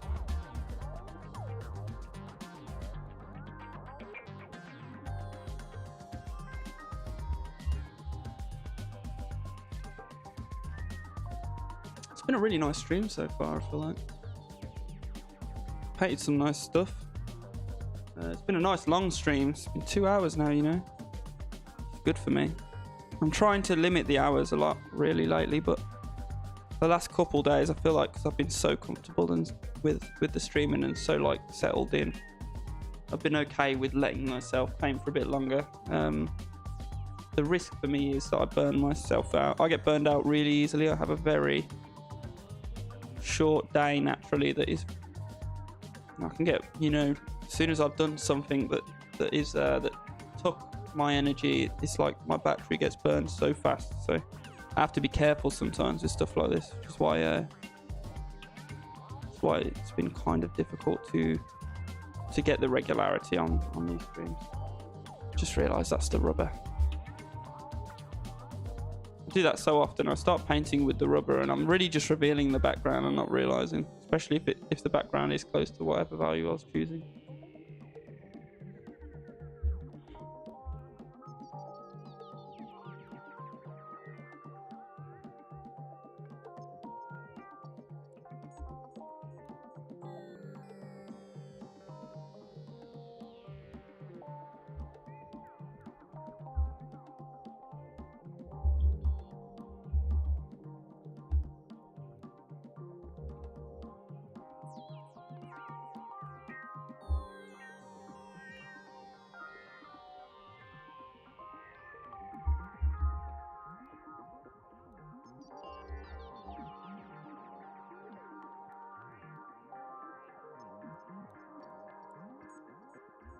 Should we try and get the reflection of these switches just subtly in the screen like that, maybe? How's that gonna look? I kind of like it. I feel like I prefer I want a bit of noise down there, I feel like, but I'm not quite sure how I want to achieve that yet. Something like that. I think I want it to be a darker surrounding generally too. It's already dark enough.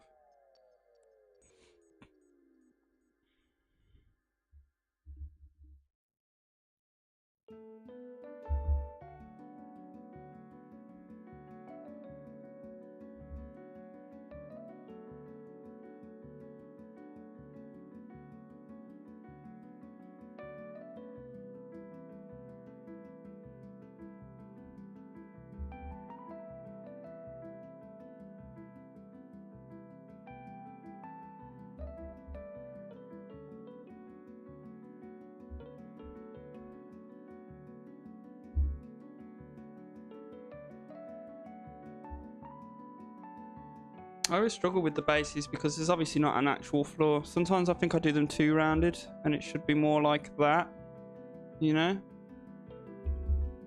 I think that's, I think especially on the back of these machines sometimes, I think it should be a little bit more like, you know, a little bit more firm to match the perspective a little better. That makes sense.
Sorry, just playing my music. Excuse me.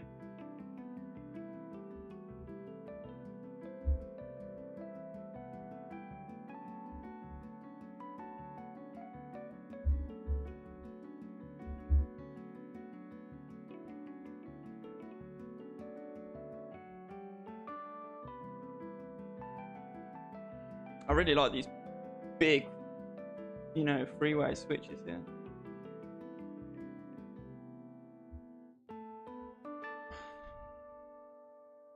At least you can see my cursor moving around, but it's still a bit buggy, isn't it? Like whenever I'm pressing a key, it goes to a default position of some kind.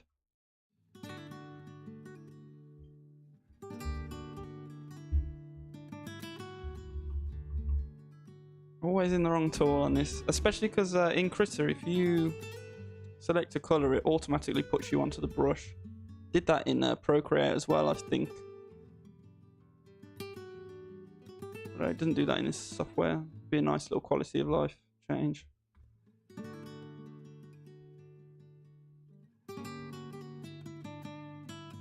Right, white.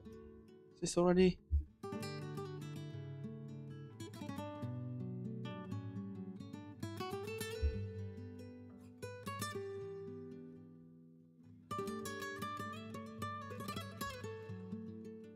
Should there be some kind of cover inside of these, I wonder? No. Because I've got it as black, it's like, you know, the void, but I feel like dust would get in there or something, you know? There should be something, some kind of like metal cover that slides. But now I'll just leave it as the void for now. Things don't have to be so well thought out all the time. I'm always so form over function that it's... Painting can sometimes be difficult for me because painting itself is function over form often, you know, or it's biased towards that, or my painting that I tried to do is biased towards that. It's hard to speak about painting even because you've got to sometimes try to generalize and sometimes try not to generalize, you know. So many different kinds of art. You can't just say a sentence that applies to everyone. You've always got to, what's it called? Like what reporters do. Put allegedly before it, you know.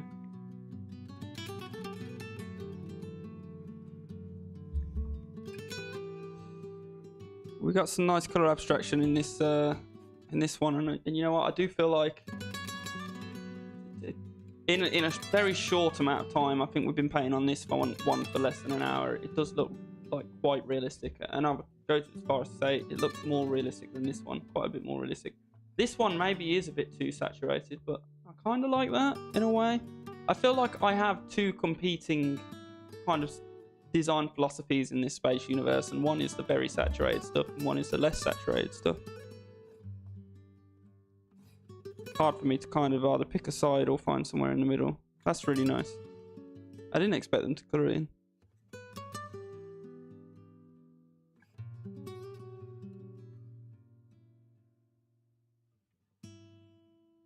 Two people in here other than myself at the moment, and I might how long have we been going? Yeah, we've been going for like 2 hours now, the stream, so I'm gonna retire. Oh my god. Yeah. That was a really nice stream. I did enjoy that, so yeah, I'm gonna end it. I'm gonna sign out. Thank you